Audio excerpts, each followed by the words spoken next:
Welcome to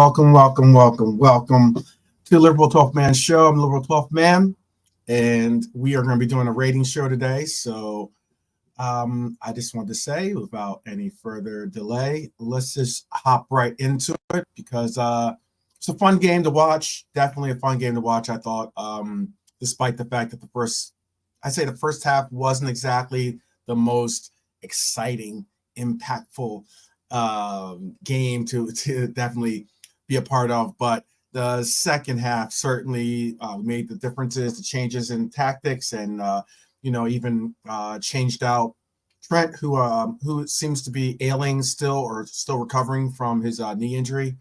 We ended up picking up the difference and making real try.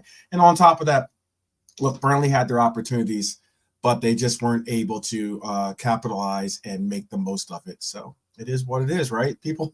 It is what it is.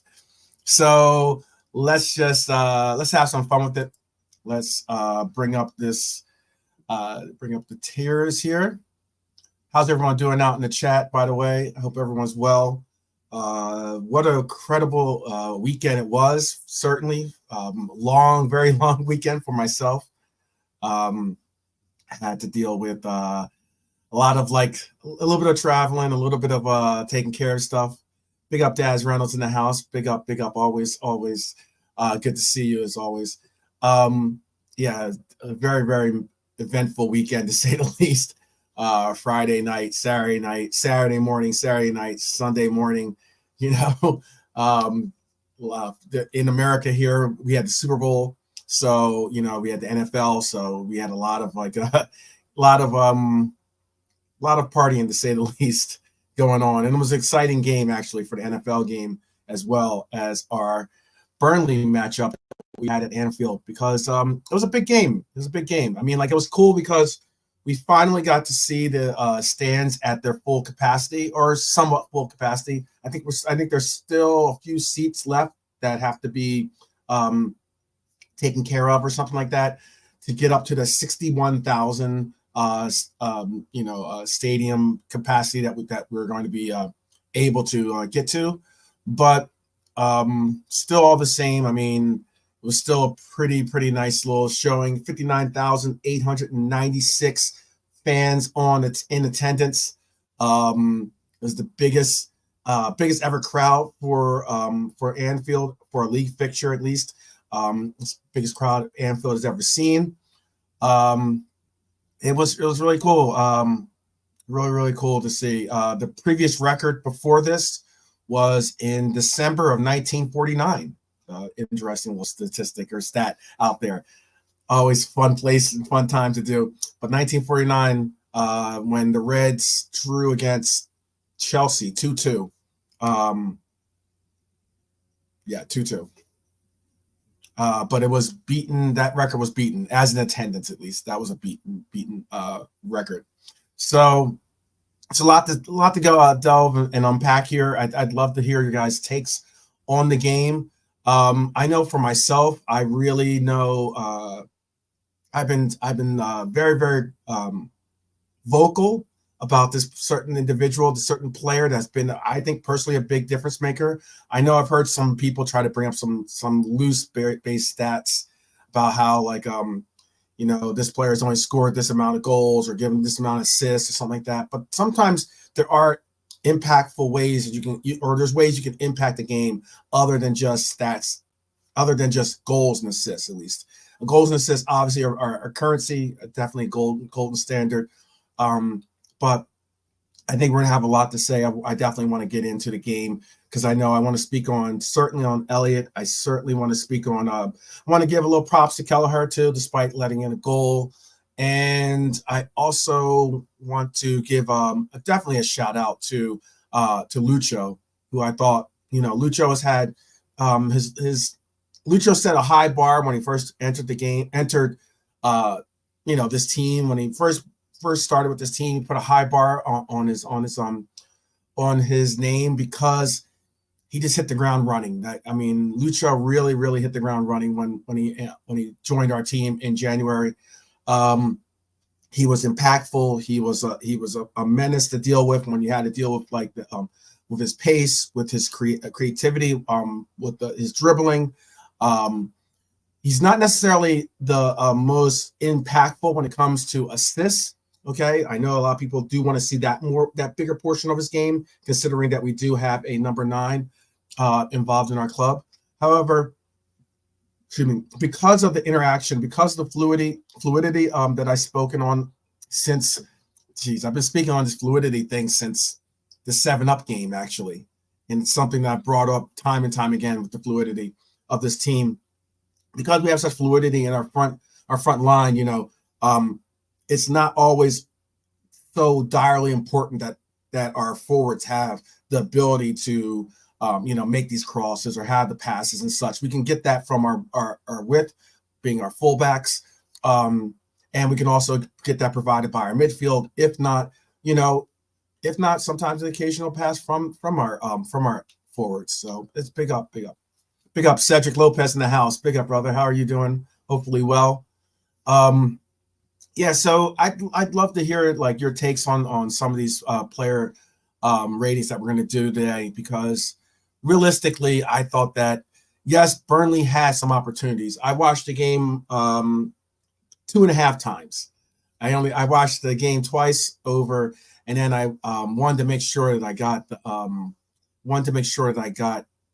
the second half, really the beginning of the end of the first and the beginning of the second half really ingrained in my mind, so I can get a real positive or a real critical critique of the game, because realistically, I definitely thought, again, Burnley had his opportunities, but they just couldn't take advantage of it. And that's what it comes down to. It's like, hey, we get just as much as we have to, with the plate in front of us, we have to eat. Hey, Burnley did not do well when it came to that. So big up to Marion Southward in the house, people. Everyone recognize royalty is in the house. Let's see. So let's just get into this. I figured, there's a few heads in here, but there's there's definitely enough to get a good evaluation of ratings going on. I wanted to definitely let me see what else. I had another little fun little stat as well, I think, in here. I'm going to say, oh, you know what? It was fun. What was a fun little statistic is this was the first time we've scored 3 header goals in 10 years.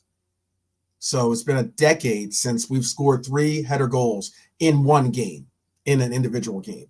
So yeah, I thought that was really, really good to see. It's a little fun little statistic that I wanted to make sure I dropped on you guys. So, maybe you guys are talking to someone, you could drop that little statistic, and someone has someone go, "Ooh, you're so smart."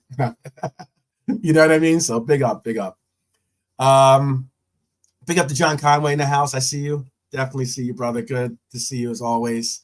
But yeah, so it's a fun little, Marion, it's a fun little statistic. I didn't when I heard the statistic, I was like, that's pretty interesting. And it was it's always good to see our front line score, obviously, but when every portion of our starting front line scores, I think it is very, very, very insightful and very uplifting, I would say, for sure.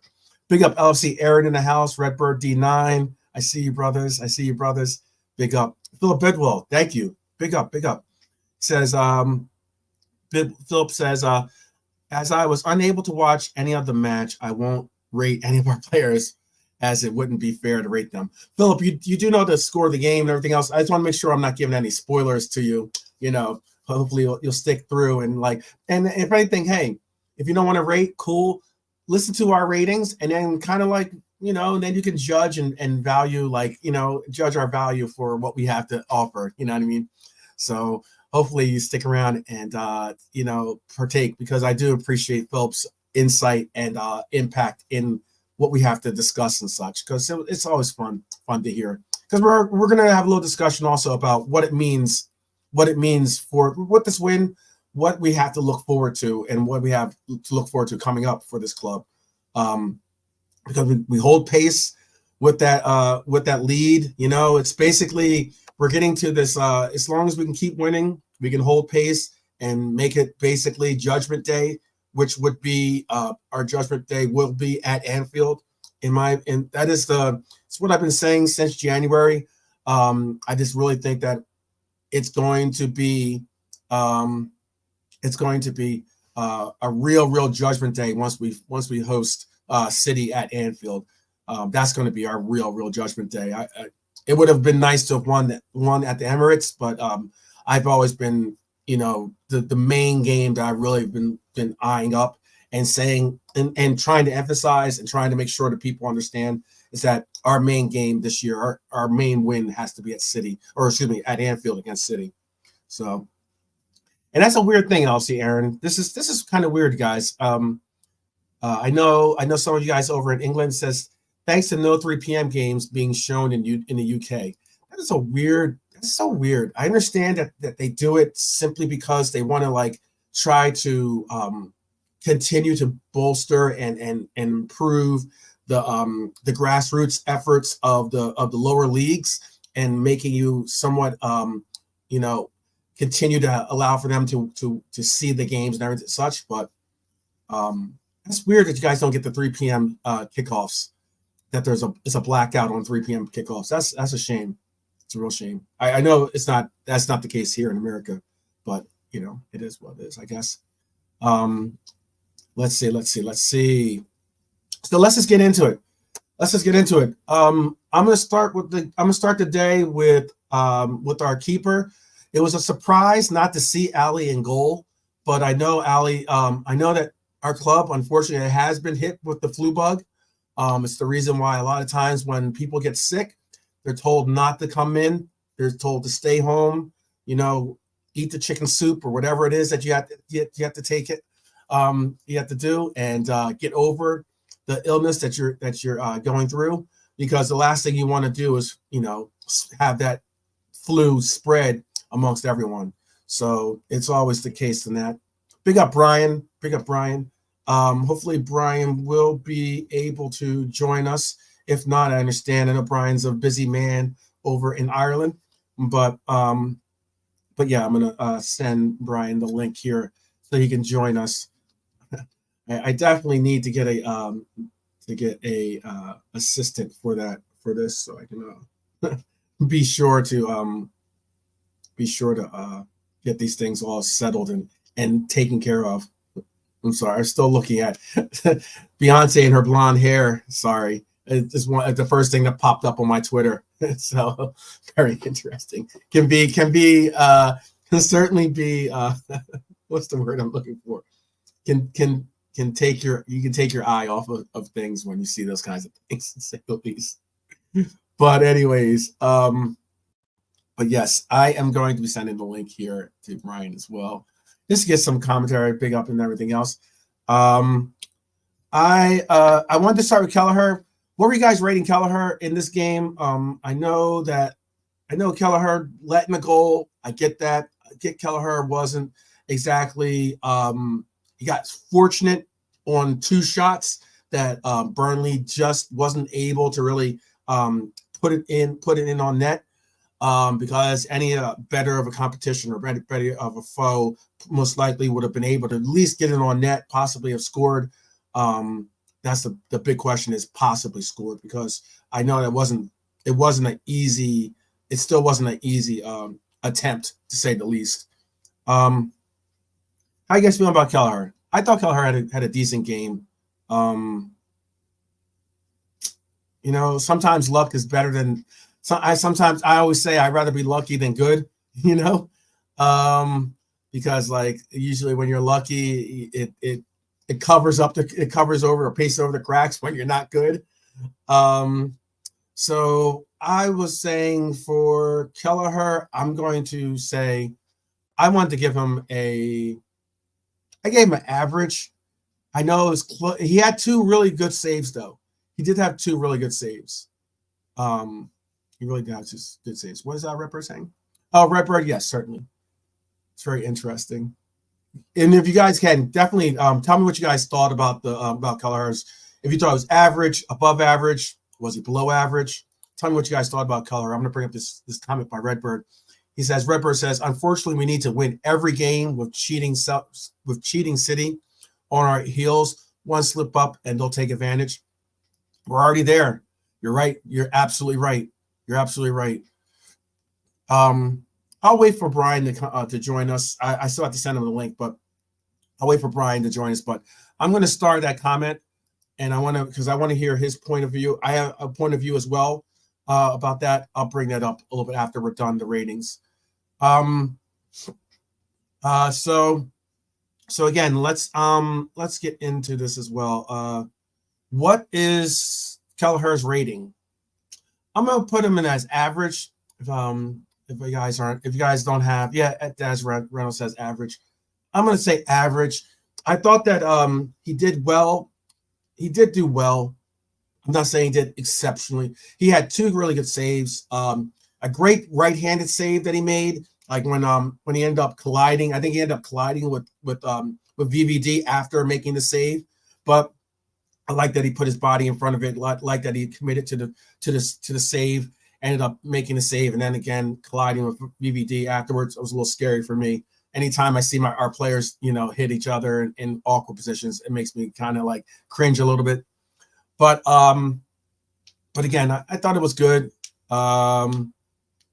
That's a good question. I don't know, Jay. I know JK will certainly. I'm sure JK will be, if he's available. JK will hopefully be joining us. He might be participating with Frank if Frank's got a show. I know he's very active with Frank's show as well, for JK at least. And I also know that it is 8 o'clock there, 8:30, almost something like that. All right, but yes, well, let's see. But yeah, I thought some great saves, denied Burnley, but it was good to see that we have a keeper of Kelleher's quality to join us, when we need it. Certainly a solid number 2.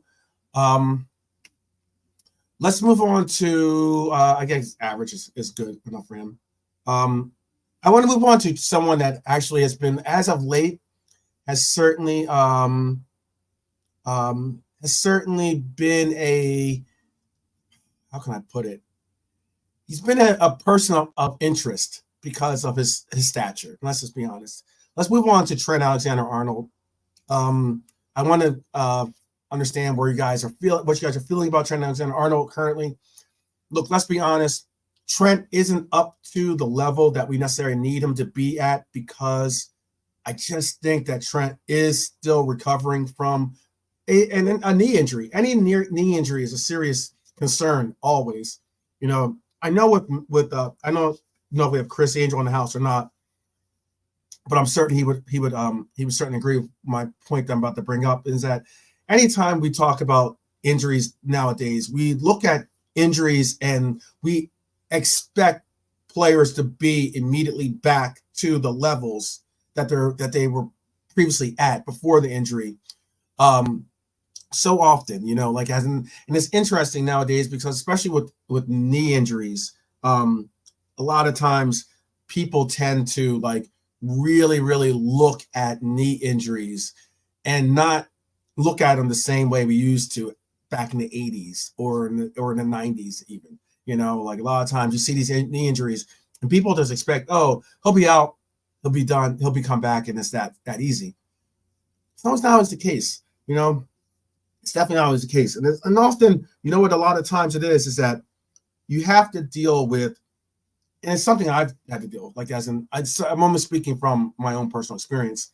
And that is, I think the biggest obstacle when you get hurt, especially when it's a knee injury or a limb that you're going to utilize when you're going to have to call upon your services on the pitch.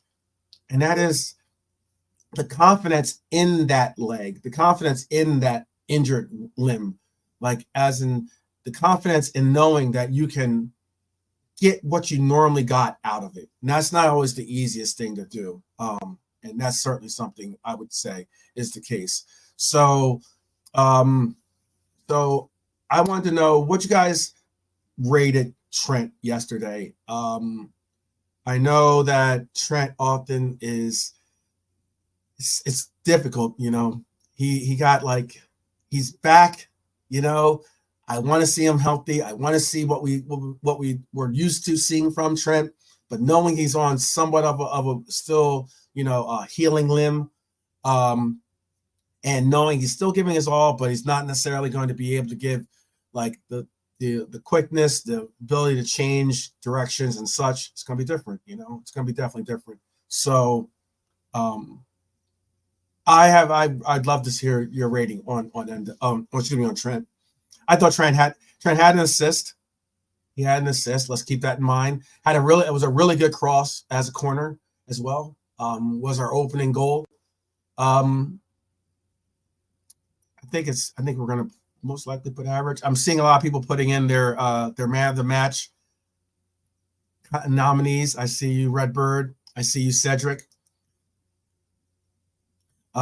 Cedric says average to above. Have to go back to work. Want to give my man of the match to Endo Samurai, and what a header from Nunez.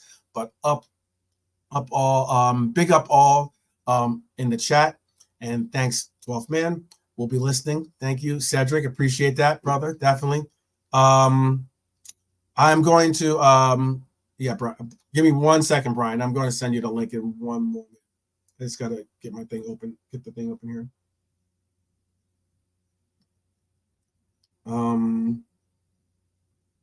Let me get this out to Brian. So, yeah. So I thought Trent was good. I thought Trent was definitely good. Average, I think it is average is probably the best way to put it for him. I think that's cool. Let's go on then to, let's see. I think we got our we got our Tony Cruz fan in the house. Okay, I see you. Let's see. Let's move on to Kwanzaa. I thought Kwanzaa had a good game. Not the greatest of games, but a good game. Because I think that anyone you can make mistakes, but you got, as long as you make up for your mistakes, as long as you put the extra effort into whatever it is to make up for this mistake. Like, let's say you give the ball away. Well, just don't give up on the play. Pursue the play. Make sure that you can track them down. Make sure that you can try to alleviate the pressure that you've put upon the team by doing so. He got booked for a late challenge on Odebert in the first half. And I think this was probably out of Kwanzaa's start. I think this was possibly Kwanzaa's most noticeably uncomfortable start. Okay, like he looked like he was definitely at times trying to find his footing and trying to be the center back partner with VVD, and especially since not only was he the center back partner with VVD, but because he was how can I even put this? Because there's going to be more emphasis on his side of the pitch, being teams tend to look for our right side as well. And on top of that, people tend to not go towards VVD. They tend to go towards whoever is the partner for VVD when it comes to the progression, either to go far wide to the right side, or they tend to even go right center. But they definitely tend to pick out that center back pair as being the person that they choose to pick if they're going to have to choose one of the two. Big up, keep it real. I see you, brother. Definitely good to see you. So for Kwanzaa, it's going to sound harsh. I'm going to give Kwanzaa a below average rating. What were you guys? I thought that he was below average simply because the yellow card was a bad tackle, bad challenge, something that he should have done better for. I know he had 5 clearances, 2 tackles. He put the hard work in. I'm not saying he didn't put hard work in. He had a really, really close attempt. Really nice volley. I thought he was going to get if he had gotten the goal, we'd had a different conversation right now, most likely when it comes to Kwanzaa. But Kwanzaa did not make me happy today, so there was no happy Kwanzaa today.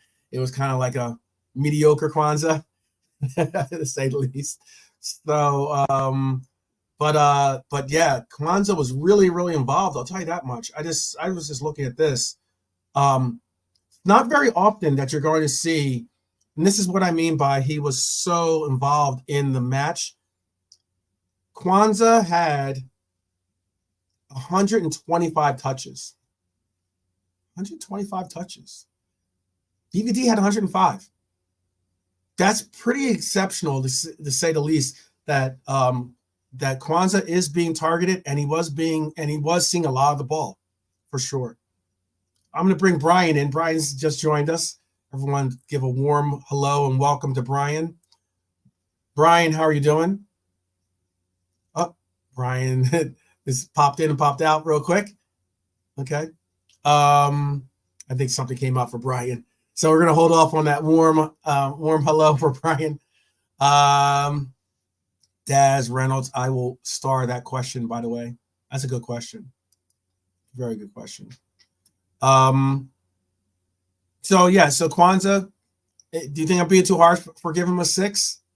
Do you think I'm too harsh for giving him a 6? I don't know. I don't think so, personally, but we'll see. Let's try this one more time. Brian, are you there? I am. Can you hear me? Yes, brother. I can hear you. Good to see you. Good to hear from you. How are you doing? Good. How was Vegas? You know how it is. What happens in Vegas stays in Vegas. Cool. You made it home alive. That's all that matters. You made it home alive. That's all that matters, man. That's all that matters. To say the least, yeah, definitely. I mean, look, what a game too. By the way, what a game. I can just say that was a really, really exciting game.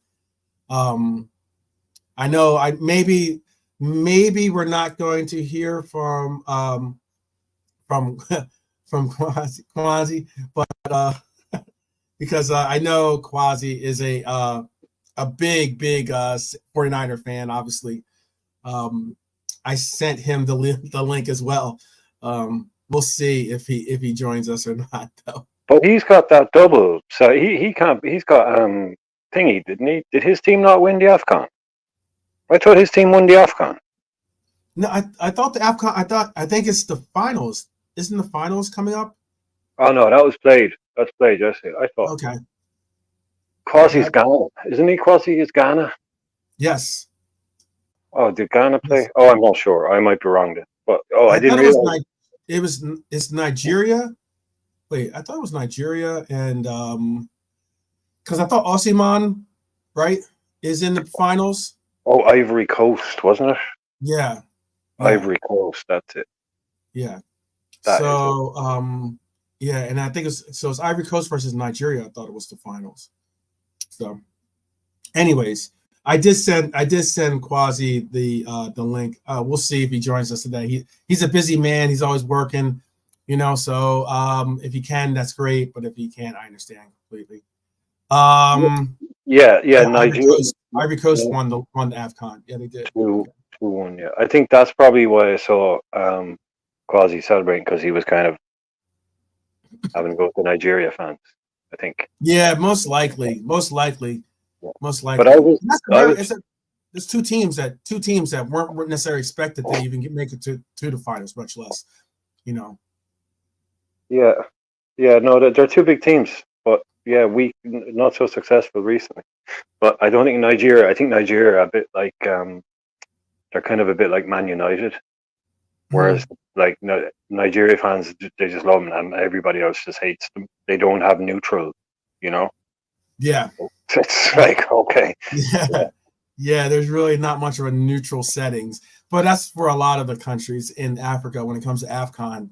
There's a few countries that you could possibly say, okay, yeah, I'll root for them, but for the most part, yeah, the rivalries run thick in AFCON for glory, for certain. It is what it is. But we're focused on these ratings. I think I just put in Kwanzaa. I was going to actually ask you to help me out with rating Virgil. Sure. What were your thoughts on Virgil's performance yesterday? Did you guys I didn't think Virgil had too much to really deal with. per se. I don't think he was any was anything bad nor anything greatly good about his performance yesterday. But I definitely think that, yeah. Go ahead. I suppose it's kind of like, what way do you look at the goal? Because like a lot of people I've seen now have kind of, what would you say, tried to pick that goal apart and to find out who to blame and the system. But like a good attacking set piece should beat a good defensive. You know what I mean? So football set up to score. Good attack should beat the bet because you have the advantage with the corner. I thought they just scored a good goal. I thought it was a well worked goal. I thought they had some good players. Burnley. I thought they had like they're not complete mugs. So I don't like I'm not blaming him for that goal in particular. I just thought, look, that's what happens sometimes. So if because I've seen some people say, oh, he was terrible, or he was this or that because of that corner kick that they scored on. Just marking the whole defense down because we got beaten at a corner. I think really, like I'm not going to say like above average or something, but I don't know. Like I didn't. It's weird. Again, yeah, just one of those Virgil performances where like he was probably absolutely excellent, but because he just moves through the game so silently and calmly that you don't really notice him so much. I'm always inclined to give Virgil kind of a solid 7.5, 8. Because it's weird.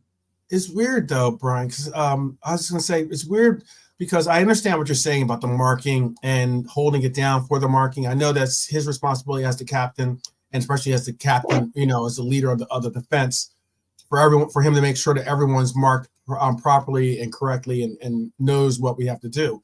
But realistically, I mean, look, there's very few bigger fans of Endo than myself, but Endo did get beat. He lost his man somewhat on that corner, and then who else was involved in that too?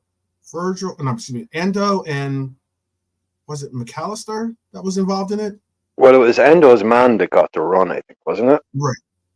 And then there was someone else with him too that could have possibly helped him, but he ended up like kind of bumping into him. Do you remember? Maybe someone in chat can tell us exactly who it was. Yeah, someone in the chat, if you guys can tell me, if you guys remember. I mean, it would have been one of the central midfielders probably because of it, just where they'd be spaced along the box. Right. It probably would have been bang, bang, bang with the three in between the centre half. But again, like I saw the lads talking about it last night, they're kind of tearing it apart, saying this is what's wrong with zonal and all that. And that's the point I was going to bring up with you. We don't that's the really. Point I was going to bring up to you. Go ahead. No, I think we use a mix. I think we use a mixed system between. I don't think we're just straight up zonal marking, and it's not exactly. man to man. They do, and I know that's difficult to explain how that works because I can't explain. I don't fully. But yeah, you've got basically you do have zones, but you can't. Yeah, you kind of have to take responsibility as well, if that's the best way of putting it. But yeah, they just call it a mix of man-to-man and zonal. See, now, I think the reason why, so I think what they do is they'll say to them, look, and this makes sense to me as well, at least. If you're going to go, because I don't really like zonal, I don't really like when they completely go to a zonal style of corners. I don't personally like that. Because I like the fact of like, look, just mark a guy, make sure that guy doesn't get to the ball, and it's that simple, right? Yeah. But for what I understand is that they'll say, okay, let's say they have Kwanzaa, they have VVD. Okay, obviously those are two of our more taller, bigger guys that can mark whoever is their most prominent scorers as well. And then what they'll do is they'll say to the smaller guys like your Endos or your McAllisters and such, you guys play zonal, because like we're not expecting for you to mark a tall guy in on these corners. We're expecting you to at least, but if we can give you a zone to guard against, hopefully you can at least guard that zone and be able to hold that down. And the probably the marks that they have or the people that the corner is probably targeting will be covered by your taller, bigger players, such as your more prominent headers of the game, which is like your Virgils or your Kwanzas or your Kanates and such. That's my interpretation of it. And when we do it, when we score a goal, like if someone puts a great ball into a box and someone gets a really well timed run from outside the box, because again, if you try and go old school man for man, intelligent managers will tear your team apart. You think this can be a bit dodgy? If you just told everyone no man to man, they'd figure out straight away you were going man to man, and then they'd just drop players and they'd have people running and they'd rip it apart. Whereas this is the best of both worlds or the worst of both worlds, whatever way you want to look at it. But when we score a goal like that, nobody is sitting there going, "Oh, yeah, that was really poor defending, wasn't it?" No, it's great ball, lovely header, well timed run. But when we concede a goal like that from a set piece, which I would say like a good ball, a good timed run header, and a better jump. I mean, these guys are good footballers. I expect people to be able to score these goals. It's not like perfection in defense, and it's such an easy thing. I think it's so easy because people say, right, we conceded that goal from a set piece, and when you set up for set pieces, you set up. So obviously we set up wrong. It wasn't from open play. It's just like, oh no. Obviously we did something wrong. Because I was hearing things last night that with people who, I'm sorry, but are not professionally employed in the football business. Okay, I'll just leave it at that. They're not professionally employed in the football business. Telling me that if we went man to man, we wouldn't concede goals from corner. We just wouldn't. Because we have bigger players. If football was that simple. Wait, do you believe that if we want man to man, we wouldn't concede, or? No, I think it's complete nonsense. It doesn't matter if you come up against a good team with enough set pieces. The idea is probably the best thing is to not give away too many set pieces. But like players are good, they can curl in a good ball, and if a guy gets a great run and a good connection, he can score against Barcelona. He can score against Real Madrid. He can score against Man City.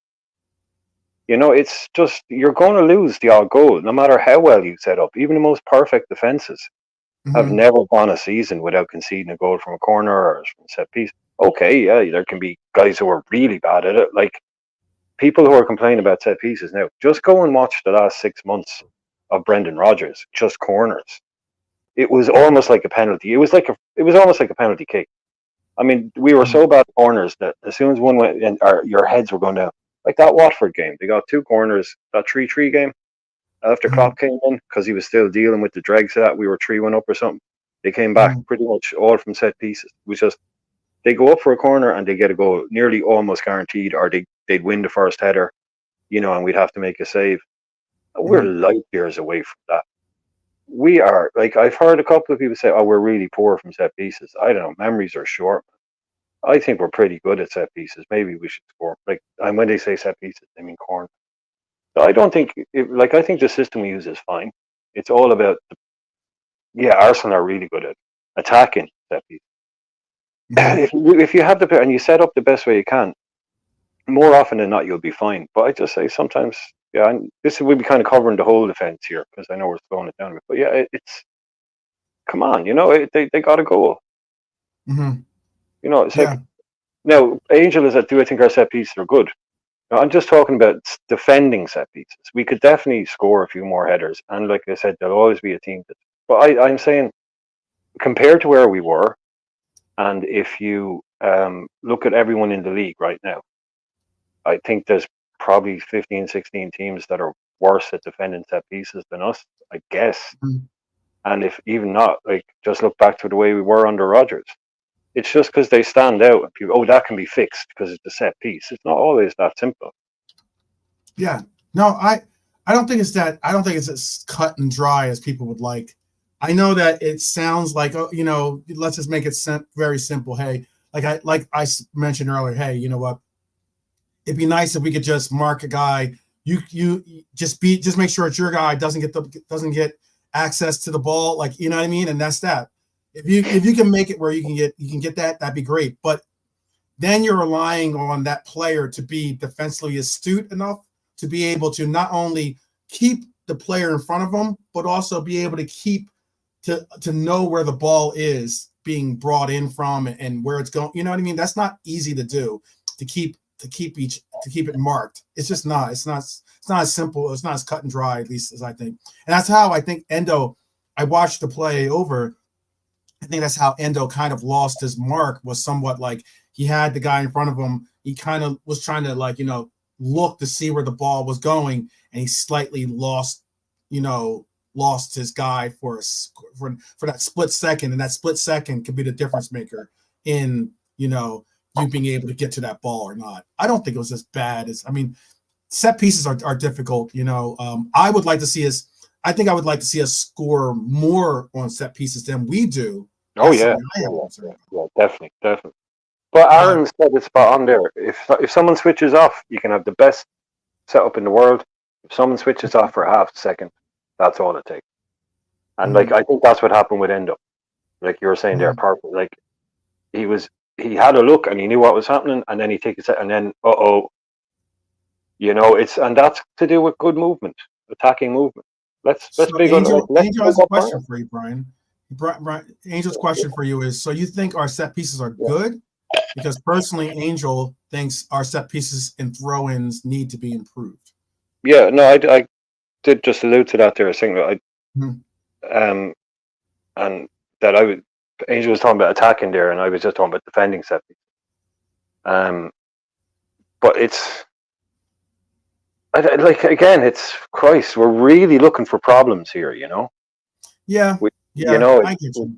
We're looking for a problem there where I really don't think there is. And again, I keep going back to the Brendan Rodgers era. Like, that's a team that's bad at defending set pieces.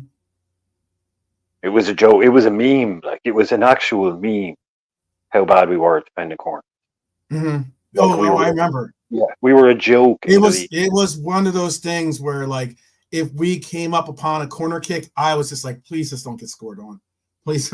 That was one of those, like, you were scared when that was a time when I needed a dog in my life, put it that way, because that was a time that anytime we ended up taking corners, I was like, man, I don't want to see a bad result from this.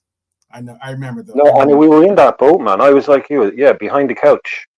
As soon as there's a corner, go get a cup of tea, or just look away for 2 seconds, like Klopp does it at penalties. Just you close your eyes and listen to the sound.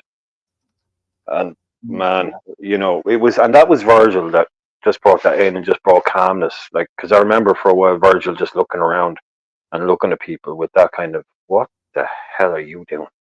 Yeah. A look on his face. It's kind of like, will you just calm down, stand there, chill out, and we'd be all right. Like, he just came in as if, look, calm down. Basically, we were all over the shop, and just that calming presence. Yeah, no, that thing, I exactly know what you mean. And on top of that, like, this is what frustrated me yesterday, especially at watching Arsenal score the way, score all those goals against West Ham, a team they've struggled against, a team that somewhat has, like, given them a little bit of a pain in the butt, I guess you could say, West Ham, and they absolutely demolished them at West Ham, to the point where their fans were leaving. West Ham's fans, the Hammer fans, were leaving at halftime. Even before halftime, some, and it's one of those things. I look at it as, I think that we have certainly a dynamic duo when it comes to our center backs. Normally, when it comes to headers off of corners, and we'll get back to the ratings in a second, guys, because this is something I definitely wanted to talk about, and I appreciate Brian being here to chat with me about it. And that is, when it comes to corners, I tend to think that Arsenal have certainly a dynamic duo in Saliba and Gabriel. I think that they're good in the air, aerially. They're able to, obviously, their set pieces this year have been pretty exceptional. They've scored a lot of goals from their set pieces, and those two are normally the targets for them. And normally, I tend to see a lot of times teams tend to target their center backs in corner kicks when you have the corner kick, at least, Yeah. So, and normally, you'll probably end up having a duel go on between your center backs and their center backs, marking each other in that route, So I would love, and this is what I was alluding to earlier, I would love to see us be able to connect with Konate and Virgil, considering the aerial dominance that we've seen from them this year. They've been absolutely it's the numbers that they get aerial duels is incredible. However, we don't seem to transfer those aerial duels into shots on target for our corners. And we get quite a bit of, on average, we've been getting a decent amount of corners. I'd have to double check on where we stand in the league in averaging corners per game, but we get quite a few numbers of corners. And that's probably because we tend to be the team with possession. We tend to be the team in the final third, in our opposition's final third, and we get so many shots off that it's just natural for some of them to be deflected or parried out for corners, you know? And if we get that, we need to make it more attack. Yeah, the more you attack, statistically, that's just going to happen. The more you attack, unless with a certain types of teams that may not want, like Manchester City, don't want corners probably. If they do, they probably take them short. I think we try to score too good a goal from corners sometimes. Because if you look, Virgil van Dijk had a header there at the weekend, which is basically the archetypal Virgil van Dijk header from a corner, where he meets it beautifully. Perfect connection, and it just goes like the goalkeeper could have just stood there, and it just landed directly on the logo in the middle of his chest. You know, he's trying to be so precise all the time. Okay. Now, I'm not saying that comes down to his ability. I think being a striker previously, look at the amount of. I think he concentrates on getting the best connection possible. And the cleanest connection because when you watch Virgil, it'll often be a perfect connection, but it'll be straight at the goalkeeper. Right. It's like he just concentrates so much on that. And if you look at someone now, I know you can't really figure a way of doing this, but if you look at someone like Michael Dawson, who's a huge striker, he'd be like 6'6" centre back, the typical English centre half, Wolves, all these kind of teams. He'd get not loads of goals from corners, but he's a massive threat from corners. And the amount of them that went in off the back of his head, off his shoulder, off the side of his face, off his arse, off his knee, just by throwing themselves at things, he was getting goals. The amount of deflected, he'd throw his head at something that miss, but it going off his shoulder. Virgil isn't going in for those kind of things. He's not putting himself in the mixer like that. And I don't blame him. I just think, we don't score scrappy goals from corners because maybe our players try and finesse it a little bit too much. I think that's not bad. I don't see Konate try. I don't see Konate finesse very much when it comes to a lot of his just straight power. It just unfortunately with that power, it's just going straight, and it tends to sometimes for a well-positioned goalie, it's just going straight into his hands. And that's the other thing, a well-positioned goalkeeper as well. Don't forget, there is a guy in the goal as well. We tend to ignore other players sometimes, opposition players. Well, it's not something that's keeping me awake at night. I'll say that. Yeah, it's not something that I'm going to say is going to be the difference in whether we win or lose this year in the sense of our title hopes, but it certainly could be a positive. I definitely think it could be a bonus if we could start scoring more off of our corners. Well, do you think it's the delivery, do you think the delivery isn't up to par, or it's the guys getting on the end of it? That's a good question. What we need to do, I don't know if there is a statistic out there or not, but I would like to know how many of our corner kicks get to because chances are it's either going to Virgil or Konate. Pretty much it seems like those are the two main focal points on trying to get the ball to score, and if it goes past them, then okay, that's just, it is what it is. That's when the likelihoods of your Diegos, or maybe even your Endo here or there, but your Diegos more so, we'll be able to connect on it. And that's what we end up seeing that's what I think we ended up seeing on Diego's goal. Was I don't think Diego was the person that Trent was aiming for, but I definitely think that because he's like that second, third, if not fourth option on the list of like heads going into trying to make connection with the pass. I think that because he's so dynamically good, and because chances are he's going to have someone that's like, one of a shorter guy that might not necessarily be airily like, proficient. That's the difference maker, I think. I personally wouldn't mind seeing us trying to sometimes do more of those plays where we do utilize Virgil and Konate as decoys and utilize and Darwin scored from a corner. Yeah. Darwin got like, so we did like we're talking about this. And no, Darwin didn't score from necessarily from a corner. He scored from Darwin scoring in the last game. He scored from Elliott's assist. I don't think that was a corner. I was at Jota. So who got the corner? Trent took the corner. Yeah, Diego got the corner. Trent took the Jota goal. Yes, sorry. Yeah. So we are. So, we can score goals from corners. No. Mm-hmm. But you think it's more that kind of the guys putting their head on the chances than the deliveries. I don't think there's anything wrong with the delivery.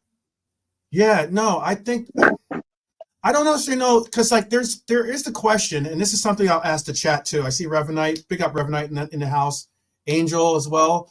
You guys are all commenting. Philip, I see commenting on it as well. Big up Philly, Liverpool FC. I see in the house. I think that there was a conversation of this because we have, and I noticed this yesterday too, because I was happy to see this. I was happy to see it was a free kick, but I was happy to see, I was happy to see Trent and Robbo standing over the ball. Like, it feels like it's been a long time since that's been the case for a free kick. But even so, for our corners that we're talking on now, the question was, do you like in swinging or out swinging corners? That's I think a little bit bigger of a question for me. Okay, I'm for an in swinger. You in swinging? Okay. Because what you were talking about there earlier on is when you were saying you didn't think he was particularly looking for Jota. Mm-hmm. With the in swinger, it's all about, you're not looking for anyone. You're just picking space. You're playing the ball into an area, into a space, and then the boys know where it's going to go. If it clears, then they know where to go and attack it. But when you're playing that outswinger one, that's always aimed directly at a particular player, and it's always much more complicated. You're aiming at a guy outside the box and trying to get him to hit it back in, where that's probably more controlled. Like, some coaches will like that, but I'm much more for the in swinger. Put it in the mixer. It could be an OG. The goalkeeper can drop it. You get your head on it. They just create, when done well. An in swinger can even go straight in from a corner if everybody misses. Mm-hmm. They're much more likely to cause chaos. But that one that outswings the edge of the box, I mean, yeah, like everyone's going to do that Paul Scholes volley, and it's going to go in. Right, but I mean, when you have a Trent putting in those kinds of like attempts as well, when he does do like that little bit of a, out swinging shot, or take on it. Sometimes he has scored off of some of those too. Yeah, with our quality, man, that's the thing. With our quality, like you're saying, with his quality, and I even like Trent not taking corners on the edge of the box. I think that's a great position for Trent. His shot. Trent has a great medium length shot. That sort of 25 yards thing, and to him on the edge of the box for breaking balls to come out. I like him there. Oh yeah, I'm cool with it. I'm happy with our set pieces. Can we do better, Paul? Can be better, but yeah, I'm going to read some of these comments off. It says, "Keep it real." Says, I know this is the one I actually wanted to say too. It says, LFC Aaron says, even if you mark zonal or man to man, it's still on your players not to switch off. You got to know when to switch off, when to stay marked. Everything. It's very difficult. zonal marking is an acquired science for sure. Keep It Real says that they take up positions out offside, then run back onside and cause chaos in the box. That's true. That's very true. And then Angel says, okay, defensively, I can't complain. Defending set pieces against teams like Brentford, Newcastle, and now Arsenal is very difficult. I think so, too, because a lot of those teams that you just mentioned have very tall players that are aerially capable players as well, especially Newcastle. I think Newcastle has some very big, like Bruno and stuff like that, like in the midfield that can end up causing chaos along with some of the other big defenders that they have. Keep It Real says we should start putting corners on top of the keepers a lot more. Wait, we should start putting corners on top of the keepers a lot more. What do you mean by that, Keep It Real? Or do you know what he means by that, Brian? We should start, yeah. Basically, what he means is that in swinging one, that means you take the and you basically aim it at the keeper, and it just creates chaos. Like, obviously not so he can just catch it, but right in on top of him, and everybody piles in on top of him, and it drops, and inevitably somebody pokes it. Either poke it away, poke it in. But it's real. It's what they call sticking it in the mixer and see what happens. You throw it in there, and you just see what happens. So it's not for the high intelligentsia coach. They don't like that kind of chaos. Just go on, throw it in there, see what goes. They like that. No, take it short, pass it there, work it here, work it there. Whereas, hey, look, what's your poison? What do you have? What do you like? It's just about what you like. And I don't think it's going to make, like you said, I don't think it's going to make or break our season either way. Right. Yeah. The Angel was saying, let's be real. Arsenal were good. They pressed West Ham, and their center backs are physical and aggressive. Oh, okay, speaking on Arsenal, that's the West Ham game he's speaking on. He says, Phil Bidwell says, in his opinion, any goal from a corner is a decent goal, even if it looks scrappy. Yeah, because I mean, there's really not that high of a conversion rate when it comes to corners in general, just for any team in the league.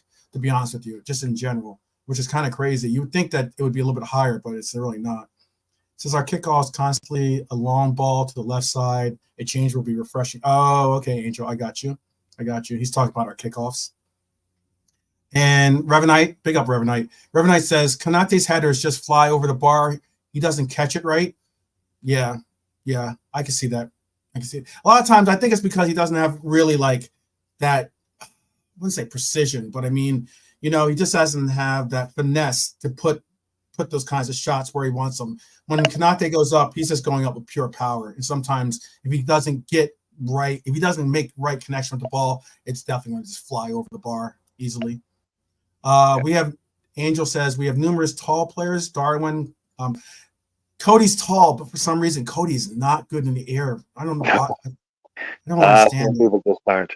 Look, man, I'm nearly 6'2", and I am way better on the ground. Like I am useless.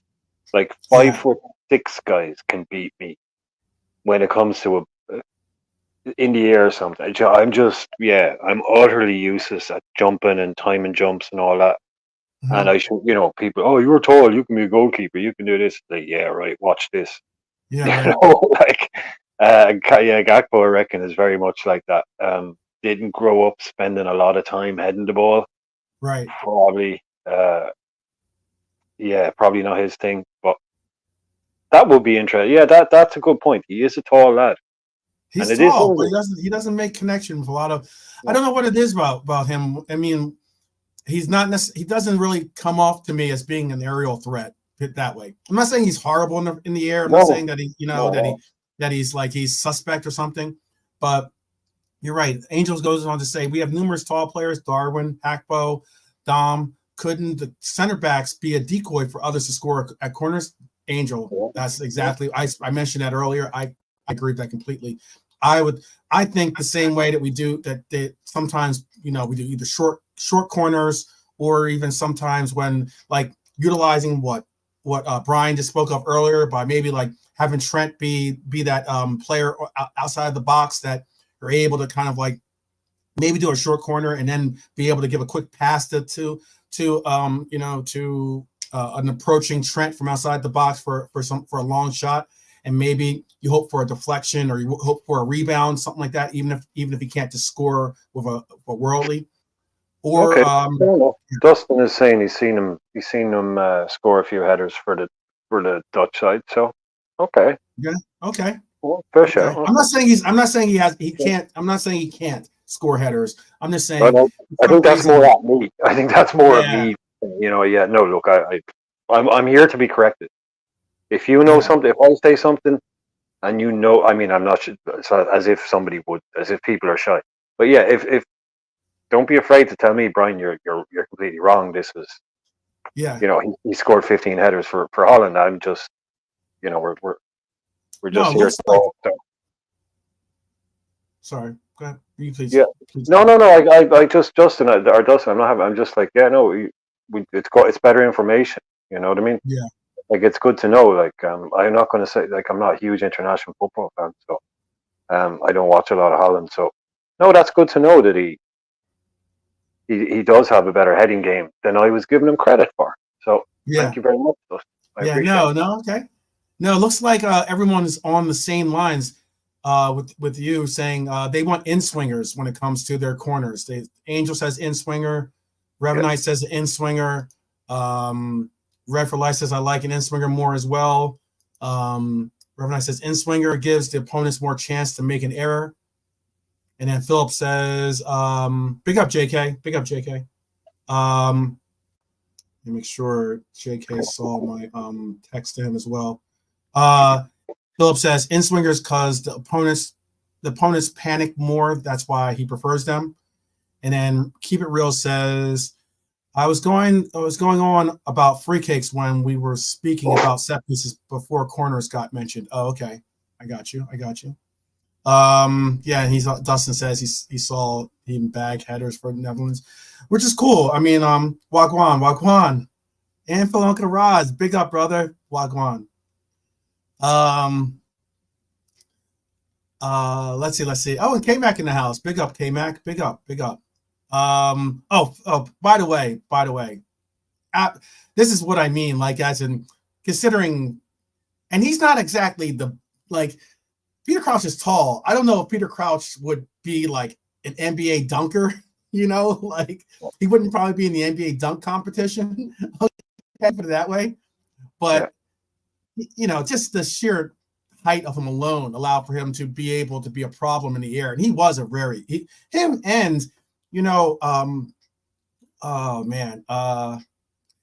for everyone's angst against him or disappointment in him, Andy Carroll was a good header of the ball as well. I will give Andy Carroll that. Well, Andy Carroll was an amazing header of the ball. It was probably his biggest strength. He had an absolute traction engine of a left foot. That guy could take the net and the post out of the ground with one shot with that left foot. He had that, and he had one of the best. I've never used the term heading game, but I'll use it.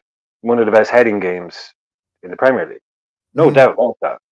See, the thing is, it's literally got absolutely nothing to do with height. It's about timing. It really doesn't.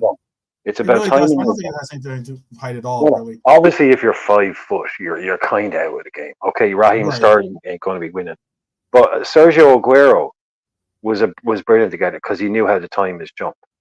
Mm-hmm.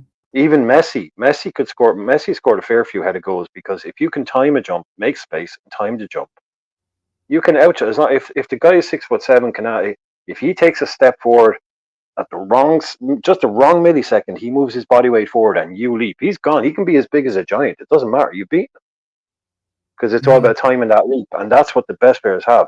Because if it was just about being tall, you just stand there and head balls in. Like I said, I'm tall. Do you think? Here's a fun question for you then, Brian, and to our chat as well. Just a fun little question, nothing to do with this game, but do you think that who was better at headers then? Was it Peter Crouch or Andy Carroll? In ability, not necessarily. I'm not talking about just numbers statistically and everything else, but in your own opinion. Yeah, if you do that, it's Crouch, because like K-Mac pointed out so rightly there, Crouch has a Yeah. record number ahead of goals. So, Right. but if you're doing it just based purely on heading ability, Yes. I'm not talking absolutely. about stats. Yeah, I'm not talking Oh, about just. absolutely. No, Carroll, absolutely. I'm going with just eye test. Everyone can hear me now. I'm going with just your eye test. No stats involved in this reference. No, I'm just definitely. asking, who would you rather, if you had a corner kick and you could call in either Peter Crouch or you call Andy Carroll, who would you call for? It's an interesting question. Oh man, and he had the strength, he was born to jump like that. It was just one of his natural skills. Yeah. Not that he didn't work on it, not that he didn't train it, but he had that natural ability. Really, that Crouch didn't like. Well, Crouch rarely looked natural when he did anything. Right. But he did prefer the ball. No, he didn't at all. Even when he ran, when he kicked, everything he did, Peter Crouch looked very awkward to say the least. He looks like Manute Bol to me when it comes to the way he runs and does his stuff. I know everyone. That's a basketball reference. I'm sorry, people. I get that. But go ahead. I'm sorry, Brian. No, I'm just reading it there. You've got about 90% car in the chat. Yeah, I was just interested. I just wanted to hear people's, because I know Andy. I know there's what game was it? It was 2 games in a row, I think, that they've been trying, or maybe someone tried to make that comment. Maybe it was a game, and then someone tried to make the comment of it. But they're calling basically, they're trying to say, "Oh, Darwin Nunez is Andy Carroll reborn," or something like. They were making some chant out of it or something. The Uruguayan Andy Carroll. Yeah, the Uruguayan Andy Carroll. Yeah, I call him that. I call him that just to wind somebody up, and I think somebody else used it afterwards. Yeah. But I was joking with somebody, and he was like, "I'll bring on the Uruguayan Andy Carroll," and then I think I saw somebody else use it. I was like, "Yeah, no, they were giving it. I think it was the Norwich game. I think it was the Norwich game, or it was the game before that. I'm probably not the only person who ever thought of calling him that. In fairness, yeah, I'm trying to think of what. Oh, hold on, I'll tell you which game it was. It was the game before Norwich that they were calling him that. Let me pull that up here, because now it's gonna tick me off until I remember it, because it's on the head. It was. I think he might even scored or gave an assist in the game. Maybe it was Bournemouth. I think it was, right. He scored in the Bournemouth game too, I think. Yeah, he scored in the Bournemouth game. So yeah, it was the Bournemouth game that he was doing. They were giving the chance for him being the Uruguayan Andy Carroll. It's just fun. It's a fun question. Interesting question. I thought it's interesting to see that people would rather have Andy Carroll, because like Philip Bidwell said, Andy Carroll. Reverend said Carroll for him. Dustin said Crouch. He would go Crouch still. Reverend said Carroll could head a ball. He could. He was really good. He was really, really good. Very strong, and could take over when it came to putting a head on the ball. He was very, very domineering. Andy Carroll was. I like that portion of his game. That was something that was like very, very optimistic about. It's nice for Liverpool fans to have a chance to actually, give him some love. Yeah, for sure. I mean, there's not many times that you're going to hear Andy Carroll get mentioned as being the preferred choice in much. Yes, and you've done it, man. So fair play to you. And it's one of those guys that I genuinely did feel sorry for, because he never wanted to join the club in the first place. Right. Well, not that he didn't want to join Liverpool. He never wanted to leave Newcastle. He'd only been playing well for 6 months, and he was saying it's really sad, that interview where he talks about praying that he'd fail his medical. Because he just knew it was wrong. He didn't want to. It was just all too much, and so I think that move, if you talk about doomed from the start. We got you. Yeah, let's bring in. I got Quasi Bold in the house. Big up Quasi. Big up. TV. I know. I didn't know if you're still crying some tears for your 49ers, and they're oh man, Okay, so that's a low blow. They're just knocking on the door of glory there. I know that's a low blow. That's a low blow, but you know, the quest continues. We're gonna get that 6. We're gonna get that 6. What was did you want to get a vote in real quick? Who would you rather have in a corner kick situation? Would you rather it be Peter Crouch or Andy Carroll? Who do I pick? Yeah, who would you have? Well, who's a better header of a ball? Who's the better header? Yes. Exactly. Oh, Crouch. Oh, you think Crouch? Okay. Oh yeah. All right. Crouch. A lot of the chat. A lot of the chat had Carroll as their choice, which was really yeah. They need to go back and watch Crouch at Liverpool. Oh, not disputing that Crouch wasn't.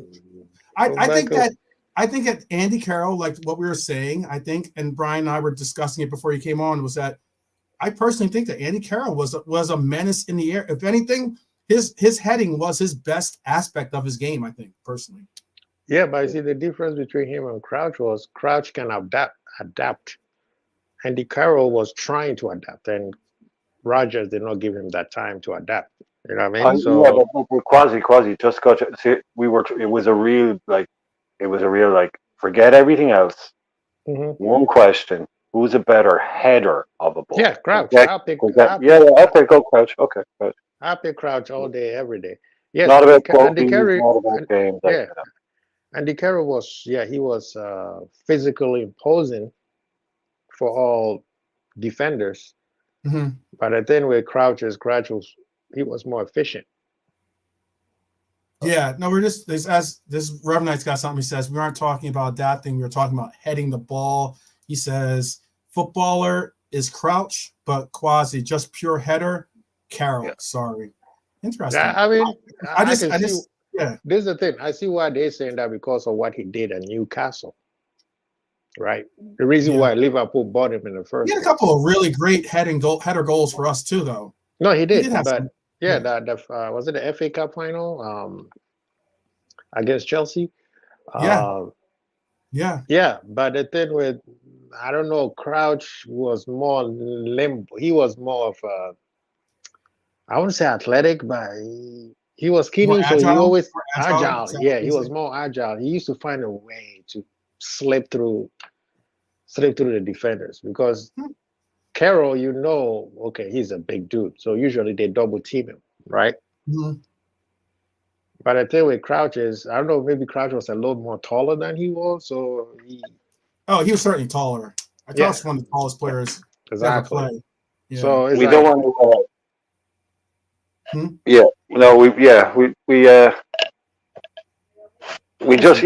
I think he'd be down. It was just purely on the basic skill of heading the ball into the back of net, and I think Carl is one of the best. I mean, it might not sound right, but anyway, I don't want to go too deep. Yeah, That's why I'm going to make sure that the chat understands. I see Rev Knight saying he would take Crouch over Carroll any day, though. Yeah, we're not trying to say who would you rather have in the sense of player-wise, footballer-wise. Of course, I'd rather have Crouch over Andy Carroll, certainly. But I was asking for a header, as in header ability and like actual, just taking away the stats for a moment. And this is a guy who loves stats, but just on some eye tests, who would you rather have in heading ability? Would you rather have Crouch or Carroll? It was just a question, considering we were just speaking on set pieces and such. But who's up next? Even if you were to take if you were to take the stats away and two of them are standing there, who do you have more problem with? You have more problem with Crouch because he's so tall. No, and we were just talking about like height is irrelevant when it comes to being a header. When you're over 6'2", it doesn't matter. It's all about timing and the leap year. You can't time. Yeah, because that's why I think that's what I'm saying, Cody. Well, it's just an opinion, John. It's just an opinion, Cody's having difficulty, really finding his place with the head, or why he hasn't created such a. He's a tall guy, but for some reason he hasn't brought out a presence of being a heading guru. How tall is Cody? 6'2", 6'2", 6'3". Andy Carroll was 6'4", right? Yeah. Crouch was 6'6". No, no. He doesn't. No, the thing is, it doesn't matter what it is. He doesn't need to. He just have to hop. A good corner kick. You put. That's the thing that I don't know why he and that's from a standing start though. That if all you have to do is hop, that doesn't mean you can't run on. That means you can't run onto the ball. You can't if you're just talking about that little hop. Yeah, but Andy Carroll don't need to jump. That's the thing. That's the thing. No, but you do. I mean, yeah. Anyway, this is getting. This is getting. I know. This wasn't what the show was supposed to be about at all. No, but I know. I did not. No, I'm just saying. Look at Andy Carroll. But even with Quasi, even with your vote, Carroll won. So we're just here to give some love to Andy Carroll because he's never gotten love for anything ever. So it's like here's some very, very, very late flowers. Very late flowers for Andy Carroll. Very late flowers. No, exactly. I'm sorry about doing my Darwin. If you did nothing else, we all thought you were really good at heading the ball. Thanks, exactly. Sorry, the flowers are so late. No, but Andy Carroll. The thing is with Andy Carroll, it tells us a person I really liked him. I thought he brought physicality into the attacking presence. Right? Absolutely unlucky. He was just unlucky, and his body could not take the punishment. But at Newcastle, he was. That's where he wanted to be. Causey, did you hear what I was saying just before he came on? That interview with him is heartbreaking, where he talks about praying that he was going to fail the medical, never wanting to leave Newcastle, in the helicopter going from Newcastle Liverpool, thinking, "What the hell am I doing? What's going on?" I want to go. But this is the thing, though. If he did not want to go, he should have said, "I'm not going." Yeah, he should. But Newcastle basically said, "We need this money. I don't want to go. Sell 3-4 players and make that money." The thing is, he could have been stronger. He could have been stronger about his career. Yeah, because he was. Check this out, right? If you don't want to do something, trust me, when you go to that new place, you don't feel safe, you don't play well. No, you didn't want to be there. That's what I'm saying. It was a dead transfer. It was dead from the start. In that helicopter, that transfer was dead in the water. It was never working. I would have told him, "Hey, I'm not going. I'm sorry."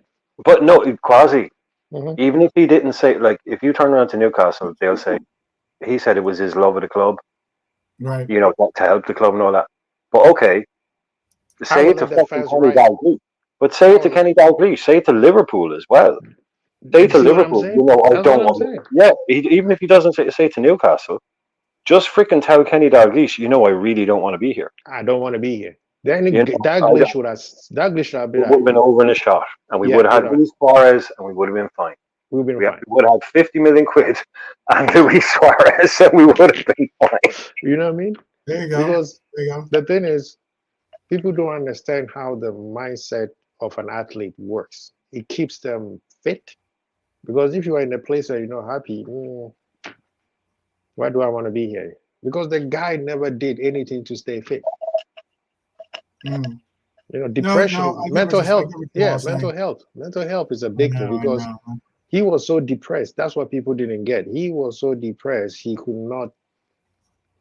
And then Andy Carroll's got issues. Andy Carroll's got issues alone. That's why he drinks so much.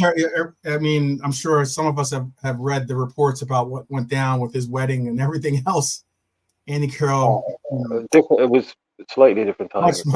Much success with your life, Andy Carroll. Well, whoever his agent is, he needs to fire that agent. Yeah, exactly. Or whoever is managing him, because when they make the deal, he should have said, "Hey, call," just like what's the name did, Casado. Yes, you could say something like that. Well, how about this? How about this, Quasi? Let's talk about someone that we can all agree on is good in the air when it comes to headers, and that's Virgil van Dijk.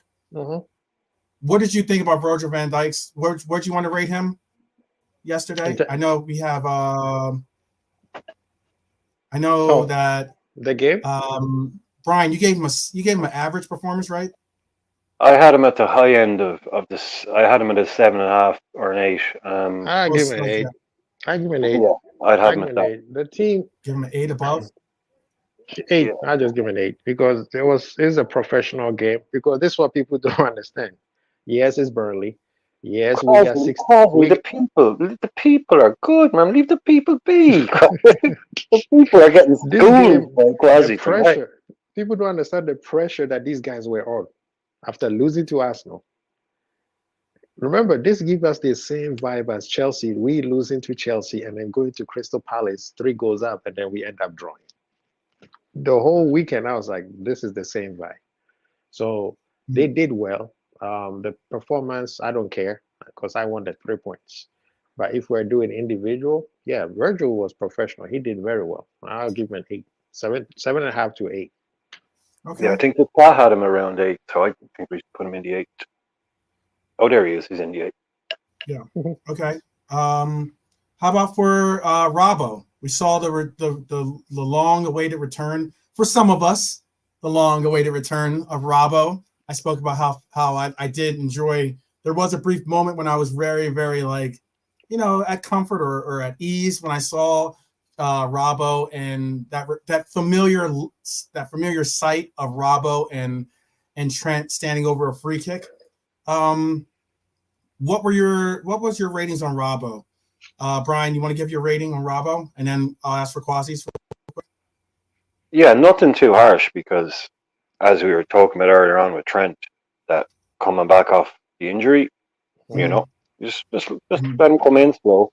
And again, Andy, there's not a lot you can teach Andy now, so it's about rhythm and fitness. Andy doesn't need to be told what the crack is. Basically, play for Jurgen Klopp, he knows what he's got to do.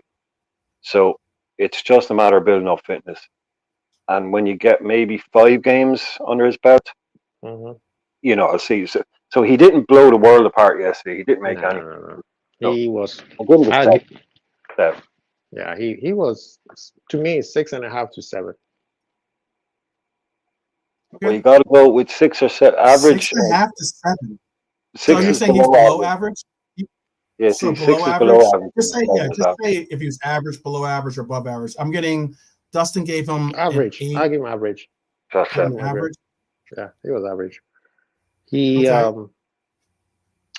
think that Brian said, we have to give him time, even though it's the Robo we know. There's only there's only 2 players in our squad since Klopp has been there. I keep saying this, and I'm gonna keep driving it until people get it. It's Alisson and Matip, who can just come into the team and they are ready to go. Other than that, everybody needs time. Not Virgil. I'd put Virgil in that group. Virgil walked right into that. Virgil, you're talking about, he is the best. Look at how much, how do you call it? How much people have been scrutinizing because he's not the Virgil who first came to Liverpool. You know what I mean? He's a superhuman. I would have put him in that group, though. I would have put him in that group of came in, plug and play. But then his level is, he's coming from superhuman to human, and then people would be many others. Yeah, and people will be like, "Oh my God, he's such above everything else." You could see the drop off. I just think Robbo. There are some parts about Robbo that I was happy to see. Look, Robbo is very vocal when it comes to being able to help organize the back line, when it helps to help organize things going on in the defense in general. But I thought that he was good yesterday, providing width, and certainly he offered a threat going on. I thought he offered a threat on the left flank, to be honest with you. He will. Well, no, this is like a guy who a couple of years ago, not that long ago, Trent was breaking Premier League records for assists. He was breaking records in Europe for assists, and everyone was talking about it, like we all should be. And then, but when you took a quick look at the list, and look who's in second, it's Andy Robertson. Andy Robertson even overtook him for assists at one point. So prime Andy Robertson is a creative force. Yeah. He is. He's not just some random left back that's good at defending. The crazy thing with this whole people jumping up and down, happy that Trent just broke the record. Bro, Robo is going to break that record again. All right? Until Robo is retired, Trent is not going to be the one holding the record as of yet. If he gets a couple more years. back at Yeah, his peak. exactly. Because right now Trent is injured. So let's just say he's gonna miss say 2 or 3 games. Robo can get 3 more assists with ease. Oh, Them wow, two, yeah. them two they're gonna shatter that thing. I don't know. It's gonna be like a midfielder. I don't know. Just this question, this statement by Drunk Vigo. I don't know if I agree with that completely when he says Robbo ain't prime anymore. I think it's difficult to say whether he's, and this is just my opinion, Drunk Vigo, but I think it's difficult to say he's not prime Robbo anymore, considering he's not playing the prime Robbo position. You know, like if we were utilizing him in that left back position, and you have him like, you know, really being utilized as that sort of like that left wing back ish type of spot position, then that's one thing. But considering we're now having to utilize Robbo as that left center back sometimes, or being or pushing up and trying to provide our team with some width, trying to be able to be that option going forward sometimes, you know, I think it's difficult to say that he's not like at the levels, considering that the normal options that you would be able to see those levels aren't being offered to him as much. You know what I mean? Brian, you see what I was talking about, Virgil not being one of the 2 people I listed? This is exactly what, you know, people are saying. People saw Robo as the world best left back for what, 3 to 5 years straight? And now they look at it, they be like, oh, he's not doing the same thing he used to do it before. Which, yes, there been some form drop, but at the same time, there's been a tactical change. So he's not going to be doing that rampant burning down the line and doing all that crazy stuff anymore. No, I don't know if this is a phrase that translates to Quasi, but it's comparing apples and oranges. Like it's comparing 2 things that aren't the same. Yeah, like Robbo back in the day when we played with 2 fullbacks that bombed down the wings. Just like try and just remember that time. Think back to that time. It seems like quite a long time ago now. You know that we were just, that was the way we were playing. So I think it'll change. That's also the conversation. That's also the conversation of big up to Zuberi, where Zuberi said, when the new manager comes in, a lot of our favorite players might not be playing more or may not even be there anymore. At least 1 or 2 will move. You'll get 1 or 2, but there'll be the ones you keep around. I think Robbo is a keep arounder, even if you're not going to build your future team around him. Okay, so I'm looking at this the way, you know, everybody say Alonso is coming, right? So let's just say Alonso is coming. Well, let's not lock ourselves into 3-4-2-1 then. I'll go with Alonso, but I'm not going to go that, well, he plays 3-4-2-1. So exactly what I'm saying. You see what I'm saying? Lots of different systems. So yeah. So there's some people are saying, oh, he can't play. Sorry, no, I've seen people say, oh, such and such can't play under Alonso. Why? Alonso plays 3-4-2-1. No, but stop. he plays different formation. He plays what the team works best in. Also, but this is the part, Brian. Okay. The fullbacks that he uses reminds me of Trent and Robo at their early age. Oh, absolutely. Absolutely. Yeah. You see what I'm saying? So now you're going to look at it just like people saying that Robo is not the old Robo. Can he do what he used to do 4 or 5 years ago? Is he 30 now? He's got to be nearly 30, right? He's getting to 30, yeah. Yeah. So obviously his best top elite peak years are built behind him. Yes. Well, you know, another 2 years. But what I will say is this, is that there are certain players that can start off and they get to that age and they can adapt to a slightly less offensive position. Right. Whereas Robbo, again, I would love to be proved wrong. I don't know everything. I'm just saying what I feel on this. And just from watching football for a long time, basically. He looks to me like the kind of guy who will always be a left back. You know, I can't ever see him transitioning into being, you know, something like that. And that's really good. He can play as a left back till he's 35. But yeah, if you are going to talk with, like what Vigo was saying there on, yeah, okay, that Robbo of 26 years old, 27, full court press against Manchester City, running the line all days long. I think it was Pep Guardiola, he made that joke. He said, I got sick watching Robertson. Yep. I got sick the amount of running he was doing. Mm-hmm. So of course, yeah, like we all get older. We all know you can't do what you used to do when you were 25. Even when you're only 30, you can't do what you did when you were 25. But you can still be highly effective. Again, Brian, if Alonso is coming, that means Joey might not even play left back. Because the style that Alonso wants is not the style that Joey is comfortable. Well, this is the exciting thing for me, Quasi, is to Oh, me see too. Me too. I want to see I'm just saying if it's Alonso because that's the one that is everybody's favorite. Well, it's the bookies. It seems to be the top. Like even Romano was kind of alluded. It seems to be the top name on the list. So it's not a fanciful notion. Yeah, and that's what I tell people: be careful. We can't have that Jude situation. Yeah, I was gonna say, let's not get into this Jude situation again. Let's go. Let's go. Let's move on. Let's just move on to someone that has rejoined our club that I think a lot of people were. I'm glad to see that a lot of people have definitely warmed their hearts towards and have now certainly allowed for him, and certainly we're missing him somewhat. And that is Endo. How did you guys feel about Endo? I'll let Quasi answer the Endo. Above average. First. Above average. Above average. Yeah, okay. He was. Even see that's interesting. Okay, and then Brian, what was your score? I have a comment. Yeah, definitely. Yeah, I couldn't say he had an average game, so he had an above. Definitely had an above average game. He played well. It's his role. Works really hard and did a good job. It simple. He keeps it simple, not too sexy. For the chat. Yeah. Which is interesting for the chat. Let me see the chat's ratings on Endo.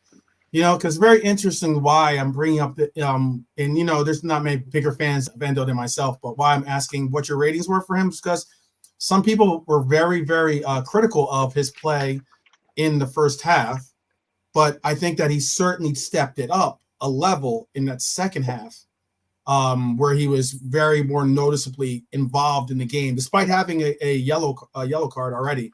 Well, tell me a player who had a good second, or tell me a player who had a good first half. Yeah, who had a great? Yeah, they're saying like, oh yeah, why are you picking on Endo? They were all shite in the first half. So what? Right. That's okay. You can't just wondering. Yeah, he definitely played well. He definitely played. I mean, it was night and day difference. I think personally. I mean, he looked more in tune with the game, if anything. That's why I was just wondering. Yeah, Endo says he's so happy to have Endo back. He's still taking home. Like, I mean, everything is kind of fairly like it can't be overestimated. Familiarity of opponent. Managers often talk about, or people say, "Oh, he in his first 6 or 7 games, some kind of new winger guy comes in, and he's beating everybody for fun, and he's having." But then the managers get a hold of the tapes of him. They start showing him. So the defenders, and then the defender that he's played before, he's a top defender. He won't destroy him because people learn. Like Endo is coming up against guys, and you'll see some guy do something in the first half, and you go, "Oh, okay, right," and then he can anticipate it more. That can't be overestimated. Knowing who you're up against, especially when midfield opponents or what their touch is like, what their movements are like, what they like to do. So it takes a special kind of football mind to be able to get to grips with it within 45 minutes. And again, it's only Burnley. He's not up against Zidane and Pirlo here. But these things can't be overestimated. I don't think. So every time he's playing something, he can be a new team or a new opponent. And, it's different. And I just think, it's the fact that he can, like, shit first half, bad second half. That's our season. That wasn't the game against Burnley. Bad first half, good second half. That's the Liverpool season. Mm-hmm. Yeah. How about then for someone that I was interested to see how we're going to play. I had on the second time around, I made sure to watch exactly where he was on the pitch, where he was tending to get his options when it comes to his positioning, and that was McAllister. Because McAllister was going to have to take over that role on the right side, but he was playing it more so like especially in the second half at least, playing it more as a double pivot with Endo as opposed to the marauding right midfielder, that we usually see Dom playing in. Do you agree with that, Brian, or am I alone in that? No, he did definitely seem. There was a lot of confusion even about what he was doing and where he was playing, and again, kind of in-game dynamics. I think of Klopp watching. No, look, sit a bit more. Mm-hmm. I don't want you going over here. Just do whatever. Keep it simple, and drop into that lower bit, and maybe that helped us out a bit because these are the things. These kind of like highly skilled, kind of high end tactical tweaks in game management. I am never going to sit here and pretend to know that stuff. That's high level coaching, and how to react to different. That's why, like, I'm not a coach. I'm not, and that's why that's the high level stuff. So when I watch the game, I can see what McAllister's doing, and I can say, yeah, he's definitely not attacking as much. So I'm assuming that was the role that he was asked to do. But there was a lot of kind of what's McAllister doing? Where is he playing? Kind of comments going around. So he didn't have his best game, no, but I think we're still a way off finding a place to put him that allows him to consistently play his best football for us. Right. Come on, tell the truth, man. The manager got it wrong. The fact that he played Endo as a number 8, that's where the confusion was. And if he had dropped both of them as a pivot, it would have been fine. Where we played Curtis as a number 10 before Trent got injured. That's why there was so much confusion because nobody knew where they were going. Understandably I get that. Yeah, understandably so because we had like 4 or 5 new players on there. Kwanzaa was new, all these guys. So there was some confusion with most of them. But I think the manager, he needs to be a little more flexible. I'm sorry. He has the players and they can do the job. Okay. Well, all right. Well, then I guess it is what it is when it comes to him. So he's at an 8. Yeah, I put Endo or McAllister. No, sorry. I put Endo as an 8, but McAllister, are we going to just give him an average then, or are we going to put him as I think they both had the same McAllister had a good game. He had a decent game, I should say. Not great game, but decent game. Yeah, so I couldn't put him above average. I mean, average is a good score on this. Don't forget, 7 is good. Right. I get it. I get people hear 7, they think of it as being a good score. Average is like just that. It's average. It's like it's an okay game. Not the greatest of games, but okay. He did his job. I'll put him as an average game. Yeah, put him as average because he wasn't really consistent. He had 0 for 3 for crosses, 0 for 3 for long balls. Had 1 shot off target, 1 shot blocked. But 5 out of 8 continues to be really good at ground duels for us. Really has picked it up on his defensive measures in the sense of the way that he has been committing to challenges and being a more of a defensive-minded or defensive asset for our team. That's certainly been highlighted more so for me from his play, and at least that you can see that. I mean, 1 for 1 for aerial duels, 5 for 8 for ground duels. I think that meant and was fouled once. That definitely matters. I'm gonna put him right in the middle. I'll put Kelleher in front of him, but I'll put him right in the middle. How about for Cujo? How are you guys feeling about Cujo? Quas, you want to go first on this one? How are you feeling about Cujo? I'll put him at the top. At a 9? Oh yeah, he was sensational, man. He did well, and people forget that he had to play right back. No, you can't forget. I was going to give him an extra point for playing right back. That's why I put him at 9. It's very interesting. A lot of the reviews online, at least the from the publications, had Curtis had this being like a so game for Curtis Jones. Actually, because they were not paying attention. Like I said, people like this, like the camera action. He was so calm. He didn't feel flustered. He didn't feel because they were trying to use his side, and it didn't work. Remember, second half, they had no. I don't think they had a shot on goal. I think one of them came from outside the box, but It wasn't gonna. I was actually. I will say this: when I saw Trent get subbed out, I thought, okay, who we're going to play right back? That's going to be very interesting, considering the sub that's being made isn't exactly. You're not going to put the sub of Harvey at right back. That's just not going down, right? So it was very interested to see who we're going to play in that right back, or were we going to play like a 3-back system and push everyone forward. I was very interested to see that. And when I saw Curtis get pushed to that right back position, I'll give Curtis credit. I was interested to see if he was going to play more of that inverted role, considering that he can do a lot of the skill sets that we get from Trent, we could possibly get from Curtis as well. So I was very intrigued to see if that's what we're going to do, or that was the mindset of what Klopp was trying to put Curtis there for. But Curtis did a job. I'll admit that. Curtis did a job. I'll give the manager credit for not inverted, because that's why those two, Hendo and McAllister, was getting confused. When he left it simple, we started playing better.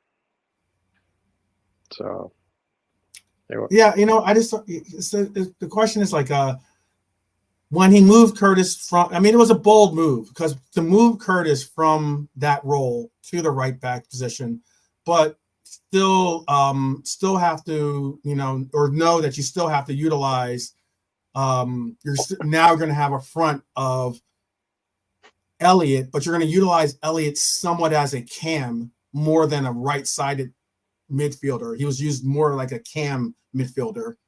And then you're going to push McAllister back. You're going to, to kind of give extra coverage to that right back position for Jones. And also you're going to obviously have Endo push back in that DM role naturally as such. I thought it was a bold move. I thought it was a very bold tactical move that actually, resulted in some positives for us. There were an occasional, oh crap moment, but but I thought it was a good move, actually. I thought it was definitely a good move. All right, well then, how about for Lucho? I didn't rate Jones. Oh, my fault, Brian. I'm sorry. What did you want to rate Curtis? Yeah, just with that, I'd push back slightly on what you're saying, that before the game started, right, we had no Konate, we had no Gomez, we had no Bradley, and then we lost Trent. That's literally everybody on the right-hand side of your defense. Mm-hmm. So, it was a bold, but no, people were saying, why did we do this? Why did we start Trent? It was like, well, who would you have started? If Trent said he was pass fit by the medical staff and said he felt fine, look at our squad, no Gomez, no Bradley. Who are you starting at right back ahead of Trent? There isn't a right back. You've got Ramsey, who's gone on loan. It probably would have been some child that's never started a game for the club that would be the next the guy who's his position is right back. So when we had to make that switch, it was basically a position of who was the most reliable and versatile player that you can put in there. If I was playing Football Manager, he would be the first one that I would put in from that team, because he's the most kind of versatile, and you can tell him to do the job. So I think it was more kind of didn't really have much choice, because you were saying, who else were you going to put in? If we didn't put Jones there, who are you going to? Because people were looking at going, Elliott coming on. What, is Elliott going to right back? That can't possibly happen. No. So I don't think we really had any. But real quick, Brian, go ahead. Go ahead, then. I was going to ask. No, you go ahead. You go ahead. No, I was going to ask just to ask, so you can elaborate in your analysis too.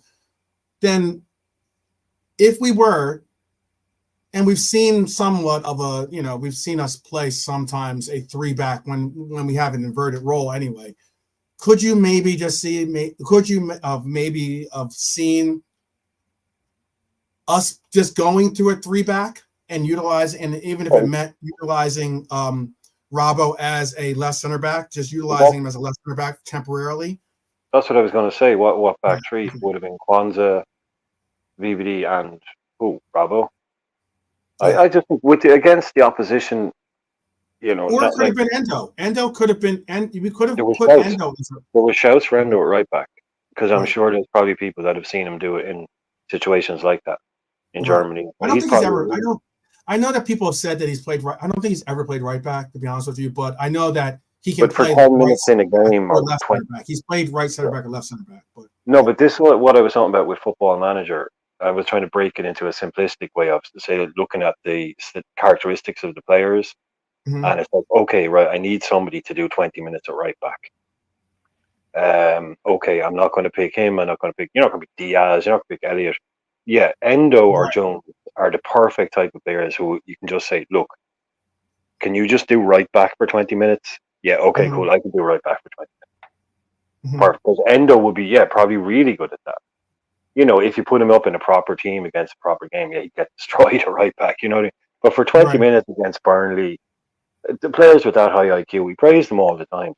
You know, just right. stick them on the right back and say, look, you know, do the job, keep it simple. And that's why you have it. That's why players like Jones are so valuable to a squad. That kind of versatility. So yeah, I won't go with Quasi's top tier, but definitely the high. Yeah, he definitely had a high above average performance. He was definitely better than uh, the three other lads that are in there with him, Robertson and Endo. Anyway, definitely. So Okay. yep, that'd be me. I'm Joe. Um. Well, then let's move on to Lucho. I'll just give my rating real quick. I'll go first this time, only because I just want to get this out now. Yep. Out now. I have Lucho in top tier performance. I thought he was obviously had a much uh, just hard work style, dedication. You know, that gritty. Just I'm just going to get there first. I want this more type moment with that goal that he got out of from Elliott. I'm noticing his defensive measures as well. I don't think he gets enough credit for his defense this year, considering that I think that he was definitely tracking back, doing a lot of extra work, making sure that to be committed in tackles and such. Um, I have him as a top tier performance. Brian, what's your Lucho evaluation, and then we'll move on to Kwasi. Yeah, you're right. Lucho is an excellent defensive winger. If you want a winger who will defend all day and work hard, which, as I said before, I think I don't expect anybody to be happy because they're rich. I don't expect anybody to be talented or a genius because they're rich. But if you play for Mm-hmm. Liverpool and you get paid 200 grand a week, I actually do expect you to work hard. You get asked to work hard when you go into the club. Quasi, when you show up for work, you have to work hard, right? If I Mhm. go to work, I have to work hard, and I don't get paid 200 grand a week. So working hard, I think, yes, it's to be admired, but it's not to be overblown too much because they all work really hard. It's Mm-hmm. it's it's a serious proper. It shows that you're the right kind of mentality. But again, if you can't run, you know, you got to run. Mm-hmm. You know, and I'm not saying you have to work hard because you're being paid 200 grand a week. I'm just saying these. You know, I'd have some basic expectations, and he's a really good defensive winger who, for me, still hasn't exploded so much. He's starting to pick it up a little bit now, late with goals and contributions, which is what I said from day one. Really like the guy. Love all the stuff that you say about him, which is you can't win without that. So you need that. That's great. Now go and do the other bits because that's why you're here. And he wasn't Mm-hmm. quite doing the other bits. Now he's starting to pick up. I was always saying more assists, please. He Sure. hasn't really upped the assists so much, but he started to chip in now with goals, Yeah. and he's becoming a more effective player. But I'm still waiting for that big Lucho month. You know, not one game where, but he comes in and he is as good as he looks. Or Mm-hmm. so me. It's not an agenda. It's not anything like No, that. I It's get just that. someone I'm who, not calling you out on that. I'm not yeah, calling you he's not someone who just has quite landed with me yet. out. But I would say that yesterday, I suppose, because of his goal, it wasn't above average. But yeah, he wasn't average, so he was definitely above average. Okay. Quasi. Lucho, I think that he played well. I think he has been playing well. Um, I think people sometimes needs to understand that the manager he's working with. If he was working with another manager, yeah, you will see a whole lot of flair stuff. That's not what club does. How many players that we have has flair? The last No, one we have, well, I'm we not saw. Quasi. I'm not talking about Flair. Flair is No, the no, opposite. I'm talking about I understand. end I product. understand. The I understand opposite. what you're saying. But the part that the criticism of Lucho is, oh, you're not doing what you did when you came from Porto. And when he came from Porto, he wasn't scoring and assisting that much. He was just a problem because the other teams didn't know who he was. Like I was saying But earlier on, new yeah, player. now he's coming back from a long-term injury. He hasn't played for over a year, and he's slowly getting his feet back. That's why I've always said he was not getting enough of the touches when setting two players was on the team. When those, and it's not a coincidence, when those two players was off the team, all of a sudden he became the ball dominant of this team. And now, oh, he's doing well. He's scoring goals. He's giving a little bit assist, or the assist before the assist. Um, Brian is right. When it comes to hard work, that's the minimum that club players have. If you can play hard for club, then you can play for him. But the thing is, people needs to understand the manager he's playing for. The manager goes based on instructions. He's not going to play for a different manager than that, though. He's not going to play for a better manager Look, than that. but this is the same player when he goes to Colombia and he's doing exactly what people want to see at Colombia. So it's not like he can. The idea is, are we giving him put him in positions to do it? Look So at are the you game against Arsenal. criticizing Klopp for that? Are you saying that's a problem? No, Or are you just yes, saying that's it is a problem. It is a problem because and I know people are going to be, oh, it's not, there's no sample size. When Trent and Moore was gone, the team became balanced. All of a sudden, people see a different side of Lucho. Yeah, I don't. I I'm can not give you lying. this. I don't I can believe give you both he this. looks better without Salah. Part of it all. I don't. I'm not saying they because of him, but we have to understand Salah is a volume player. He gets a lot of chances, he gets a lot of passes, he gets everything more than anybody else. People teams to forget about that part. I don't think that gets I'm forgotten at all. I don't think, like he scores, he gets more, but he also scores and assists more. I Yes, like. I'm because not. but how many chances does he get before he scored a goal? We can't forget that. It's not like, oh, No, one I'm not. chance, one goal player. Quasi, man, you're in such a. You're. In, I think this because the 49ers lost last night. I think. I No, mean, I'm just being honest. no, but I'm I'm not just forgetting. I mean, I'm not forgetting. You're telling me what I'm forgetting just because I haven't mentioned it. no, I can't mention it. If I no. mention everything, I just because agree I with didn't you. say he didn't, he doesn't get a lot of shots. No, I just said if you this is look at, he's I'm in the looking at team because he contributes assists and goals. Over 52% of the goals we've scored while he's been on the pitch for 90 minutes have been either the right, but score then I or talent. understand this though. But Look at the then you say debate that's a problem. You say that's a problem because he has too much of the ball. I say, well, because we are not balanced. yeah, but This if is you the give the ball all the time to Luis Diaz or half the time to Diaz, there's no guarantee that he comes up with well, these. there was guarantee. How many goals did Diaz scores when Salah was gone? How many assists? That's the I don't problem. have those numbers in front. But if you, I'm gonna try to compile. I'm gonna do a Lucho episode. this is the part. This is the part where I do people. these spotlight episodes. I'll do a Lucho spotlight This is the episode. thing. 12 man and Brian. Mhm. This is the same debate I had with G before Salah went to AFCON. Exactly what Brian said. That's exactly what G said. The man do things, which is correct. He does do things. I'm not. If I sit here and say he doesn't, then I'm lying. But the thing is, the team was not balanced, and we saw a balanced team. People were like, "Oh, we don't need him." No, we need Salah. I'm not going to sit here and say we don't need Salah, but I thought I'm a I did. more, I'm a more of a favorable person when it comes to the team being balanced because then guess what? You're unpredictable. But we were top of the league when Salah left.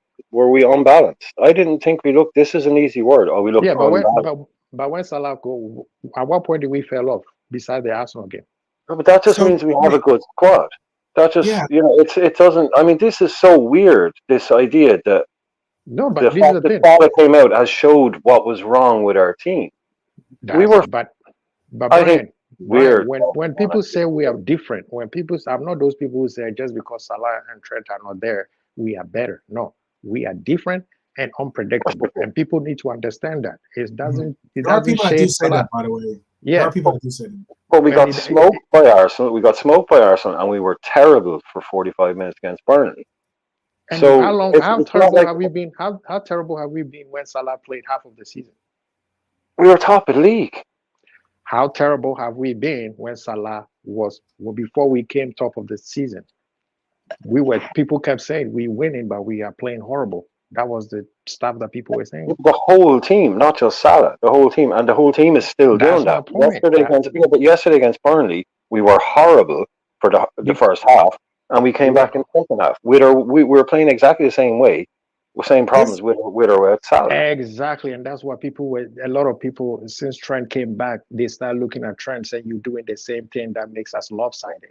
My point is, when we are unpredictable, Liverpool is a dangerous team.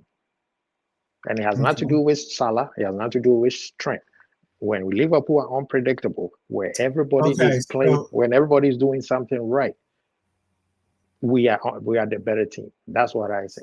So you're basically saying that because we tend to look to orchestrate our offense through Salah, we are predictable by doing so. But when we do spread the ball out more often, then we become more dangerous. That's what you're trying to say? I'm just saying the facts are there. More unpredictable, dangerous. I understand your point completely. Yeah, that's what I'm saying. The facts are there. I mean, bro, we've seen players came through where people are like, where did they come from? But those players have been sitting there for years. Well, Bradley's been there for a while. You know what's really I'm just saying, people just have to understand that everything is not going to be the old ways. If we need to win moving forward, things has to change. I think so. Yeah, we all know things will change. Right. No, what I was going to say is, I think I can understand your point, Quasi. I can definitely understand your point about, if we do spread it out more often, or more people are seeing touches, or there's more equal amount of touches being spread out rather than focusing our attack to the right side and such, then chances are we will see some type of better balance amongst our team, and it creates more options or it creates more questions for our opposition, because you don't know. It's not like you have to just say, okay, we just have to make sure we shut down the right side. Now you got to focus on, who knows how to go left, to go center, to go right. I get that part and point. I am, though, under the same mindset, though, that Brian's saying, in that I think it'd be a different story if we were like in sixth place, or we were struggling to find our form to try to break into the top four. Like, we're talking about a club that has the least amount of goals scored on it. Okay, we're talking about a club that's produced top three in goals scored, and this is all long before the break of when Trent wasn't with the team, long before Mo wasn't with the team. We were still in that top echelon when it came to defense and offensive numbers. But what I also wanted to say is that, yes, you're right. Today, for instance, because I wanted to definitely get those numbers out there. For Saturday, Diego had 55 touches. Okay, Nunez had 45 touches.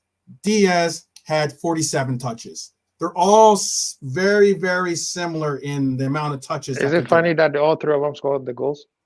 Yes, and all three of them have scored goals, right? But you got to match in the fact that it was by some fortunate. No. There's no such as fortunate play by.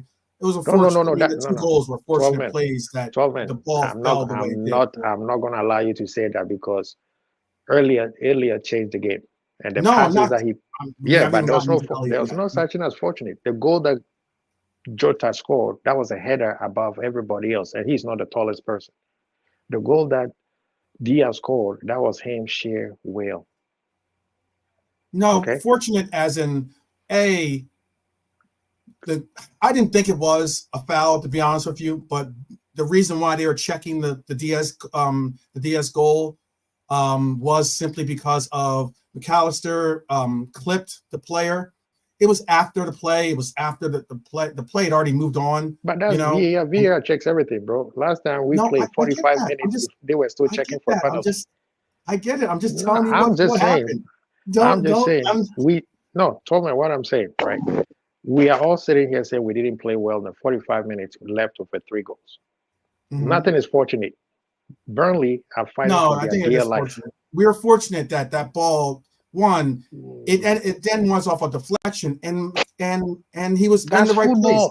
We're fortunate that what? That's football. Okay. But to not acknowledge the fact that football has fortunate incidences is not. You create your own. That's being remember, I think even Brian. Loads of there's loads of looking football. There's Brian, loads. You remember this? You said Liverpool. We create our own luck.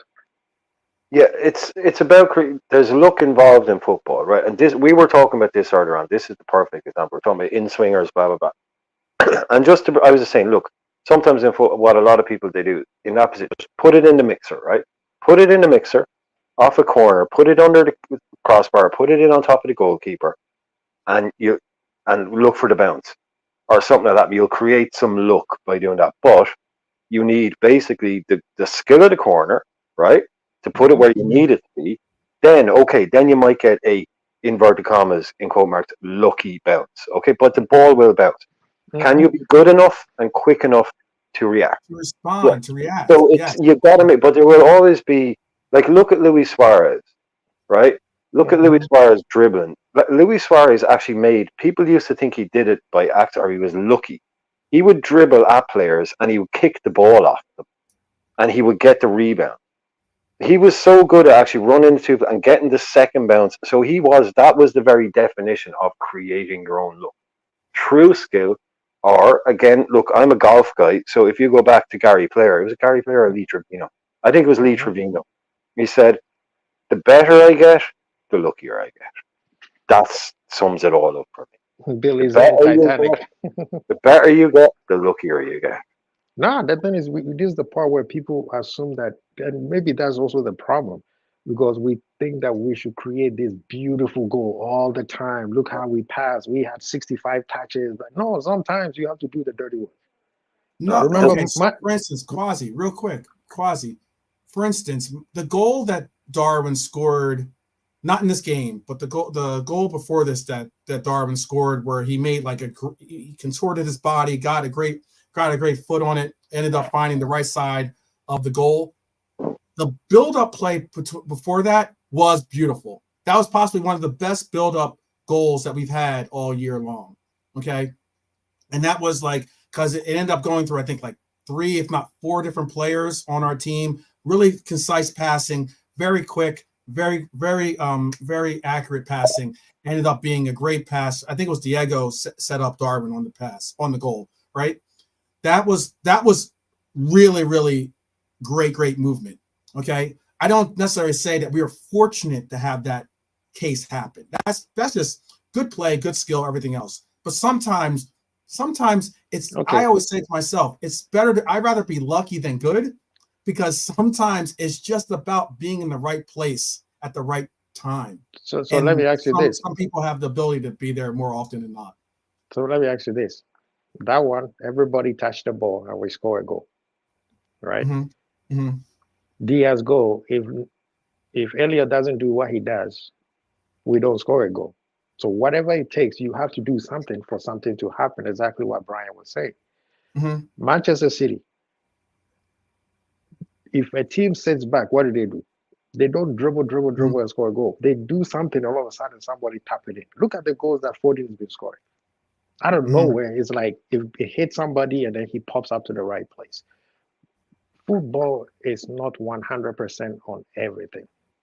Football is about you creating opportunities so that you pop up in the right place, pop up in the right time, and create a goal. The one that we did is nice. We can talk about it all day, every day, sing about it. But those are not the ones that win you titles. The one that win you titles are the one that Diaz did. Because guess what? If Diaz had done the same thing against Manchester United, we will not be sweating right now about Man City.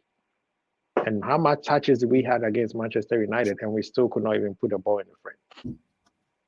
You see what I'm saying? So whatever it is, however we got lucky, however we got fortunate, we had to create that to make it happen. It's not like Allison kicked the ball, Kelleher kicked the ball from way over there and the wind blew it into the net. That's very lucky.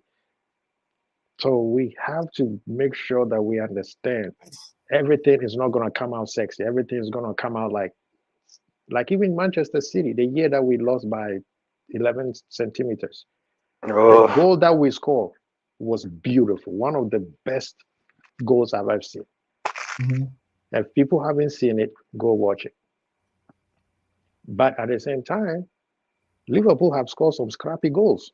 And yesterday, No, Sunday, I mean Lucho alone. Look, we the don't reason why I'm score enough. giving Lucho, the reason why I'm giving Lucho a lot of props and praise, and actually, why I made an actually, effort Brian, to make sure that Chris Angel understood what I was saying, or I was, singling out Chris because I know Chris is very critical on his brethren,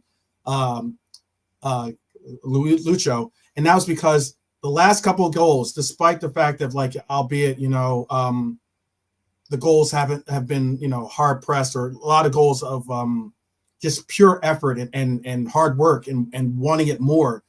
Those last couple of goals by Lucho have been just that. It's been like, and they've been one needed. that he scored, obviously it was a handball, ended up being an own goal, but still the one in the Arsenal game was hard work.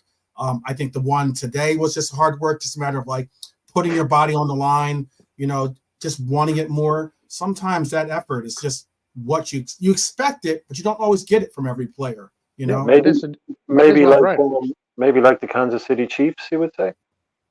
They got lucky.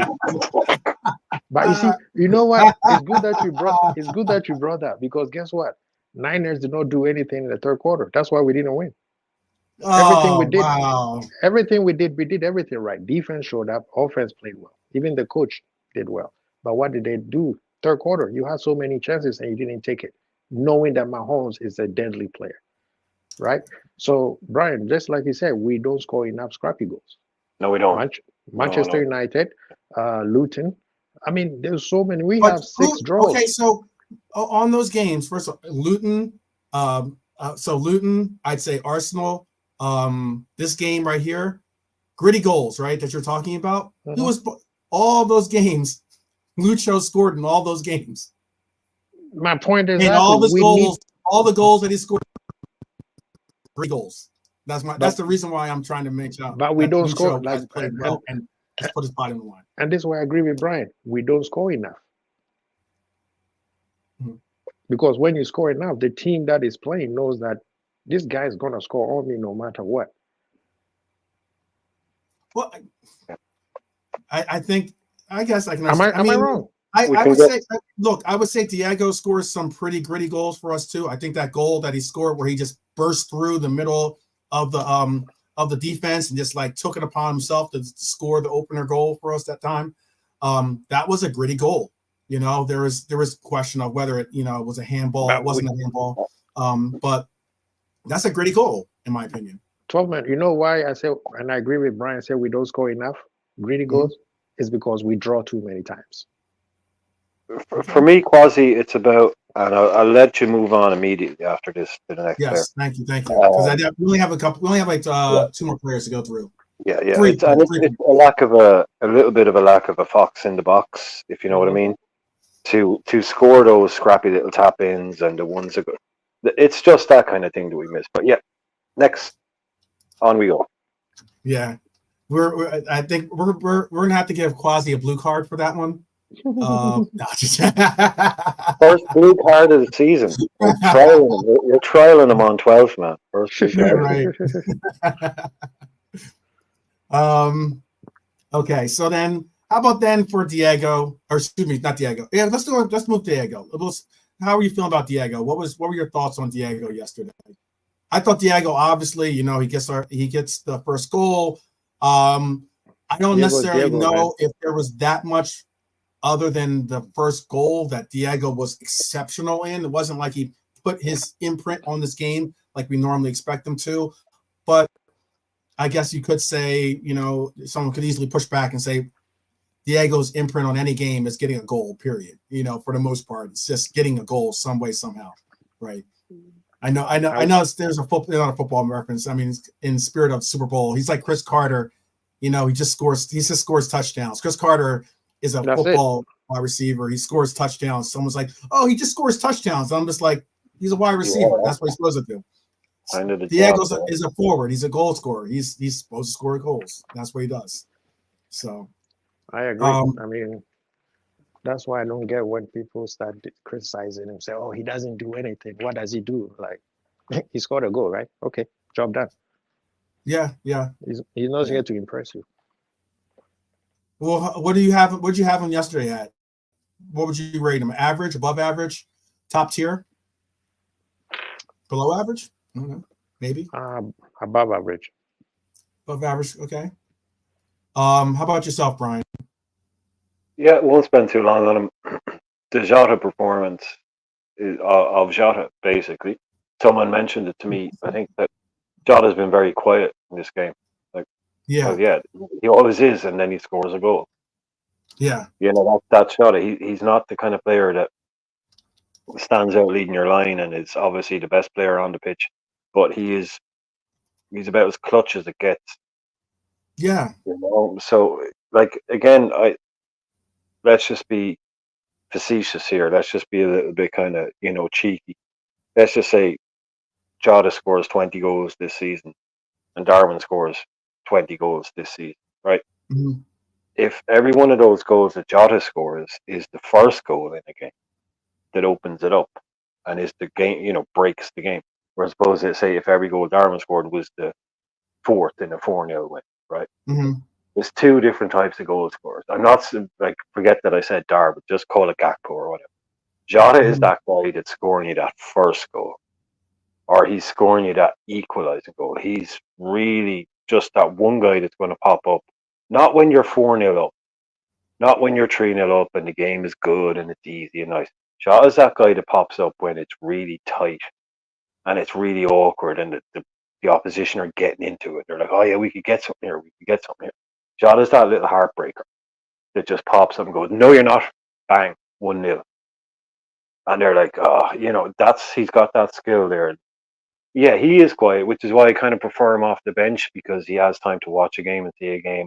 Comes on, a little kind of quiet assassin type, pops up where no one's expecting him. When he starts a game, he probably maybe gets marked a little bit more. Then he needs to learn where to find his space because I think he's a space player. He thrives in space. It's not about beating a man, not that he can't, but it's about just popping up. And it's like, hang on, who scored that? Oh, it was Jota. Where'd he come from? That's how I see him. That's really how I think of Jota. Whereas if you watch Darwin, he's just box office all day long. He's always on to, he's always doing something. He's always involved. Whereas Jota, it's like, where's he gone? And then pops up. Yeah. He says, Stephen calls him a goal poacher. Little assassin. He's just a little assassin. Yeah, he does a lot. He does a lot more than just goal poach too, though. He does. When it comes to goal scoring, he does a lot. Yeah. Just stay fit, and he's a 18-goal season striker if you play him enough. Yeah. And he doesn't even have to play as a number 9. Yeah. If Diego had a little bit more speed, you probably would see a little bit more aspects of his game. If he had a little bit more speed, he'd be playing for Real Madrid and cost 200 million. Yeah. Spot on. That's facts. There you go. Ouch. That hurts. Anyway, how about we move on to Darwin then, guys? Darwin, who got a goal, got a great header. I thought, as always, Darwin always brings a lot more things to this game than sometimes people are willing to acknowledge. There are those of us that do acknowledge it, and that is some of the things that the reasons why some of these channels are open or why some of these spaces are available are because Darwin is such a threat, despite the fact of him not being that clinical goal scorer, as some people like to reference or utilize as being the term they like to use as classification of a elite striker. I think that he definitely has other skill sets that push him into that elite category, and that is his ability to just cause teams to really have to focus in on him, regardless of whether he can put it on net or not. Chances are you don't want to take that gamble with him, and you definitely don't want to allow for him to spark that fire. What were you guys thinking of Darwin? I think I went to I think I went to Brian first last time. I'll go Quasi first and this time. Quasi, what were you thinking about? What were you thinking about it? Or I went first last time actually, but because I know it's Lucho. That was played very well. That goal was sort of an easy goal. He had to switch his body in the air. He played well, I think. It wasn't nothing spectacular, but it wasn't nothing poor. I'd say above average, just like Jota. Okay. How about yourself, Brian? Yeah, you know me, I never, if I can, I'll always avoid the Darwin Nunez minefield. Yeah. You don't have to get into the commentary on Nunez. You can just say above average, top tier, average, below average. Above average. Yeah, above average. Yeah, okay. Good. No, it's good goal, really good goal. So that gives you above average. But does what he does. Does what he does. Can't take your eyes off him. Say that much. Can't take your eyes off. Yeah. I'll put Darwin right before Diego on the list of above averages because I just think that a lot of what we saw, a lot of the opportunities that we even got in general, I think people just you got to acknowledge that sometimes it's only because they know that Nunez is such a threat and that he's there looming to do something like he did with that header. That header header was a really great header. He put some real velocity on the ball, placed it well, was able to contort his body in midair to be able to actually get a head on it. I think that's a phenomenal skill. Phenomenal skill. All right, the only person I'm not going to rate Cody. I'm not going to rate the youngsters that got in because they got in at the 90th minute. I'm not going to put Cody into that rating because he only got like 4 minutes or 5 minutes of play. Really, I don't even want to put him into that critique. I know that a lot of people are very critical of Cody. I myself have been more vocal in the criticism of Cody, but I am supportive in the sense of thinking that he will figure it out. But I want to move on to, I don't know if Rasta Crab is in the building or not, but I want to move on to Rasta Crab's favorite player. I think we should maybe even pick up a fund to get Rasta Crab a Harvey Elliott jersey. Yeah. Get him a Harvey Elliott kit, so he can rock it on game days to show his camaraderie with the man. Or if we can't afford that, just a Harvey Elliott wig. Yes. Yes, Harvey Elliott. Yeah, I can see that sitting on top of a crab's head. A little blondie curly wig. Yes, let's get him those wavy locks. I know. Rasta has locks of his own, but let's get him some wavy. Let's get him some wavy, as the kids say. Make it wavy. Yeah. I call it a perm. What does he call it? I call it a perm, but yeah, perm, the players back in the 70s and 80s always used to get a nice perm. That was always the thing. Souness had some perm. But yeah, Elliot, I think he needs to go above average because that guy I think he's above average because if you look at his impact he's made, look at Newcastle, look at Crystal Palace, look at Burnley, games that he's come on as a sub for us and actually made a serious contribution. Crystal Palace, I think it's becoming his perfect little role now. Not his biggest fan when he starts and he gets a bit bogged down in the game. Mm-hmm. But when you bring him on and that ability, I think it was Zubi yesterday was kind of saying Elliot had nothing to do with that goal. I mean, he just kicked the ball into the box and somebody finished it. So that's not a great thing. Yeah, I think the opposite. I mean, if that ball doesn't go into the box, nobody scores. Who put it in the box? No one scores. Yeah, someone said that. I think that's poor. I think it's always on both. It's always on both. The guy that puts the ball. If Elliot comes on and he can make differences like that, I'm sorry, but sorry. Oh no, I did the thing that K-Mac does. I'm sorry. Shout out to K-Mac. Yeah, when he's this good at coming on and influencing games, I don't know. I don't see any problem with it. I just think he's so. Look at the like Quasi's saying. If you don't know, have a look back at the Newcastle game. Have a look back at the Palace game. Have a look at the games he's come on as the sub, and whether he scored or whether he's made an assist. and not in 5-0 wins coming on with 5 minutes left. I think it's going a little bit under the radar what he's achieving this year at Liverpool. It's for a lot of people. It has, Brian. You're certainly true about that. I don't even know if it's going under the radar. I'll allow Quaz to give his rating. I just want to put this little 2 cents in.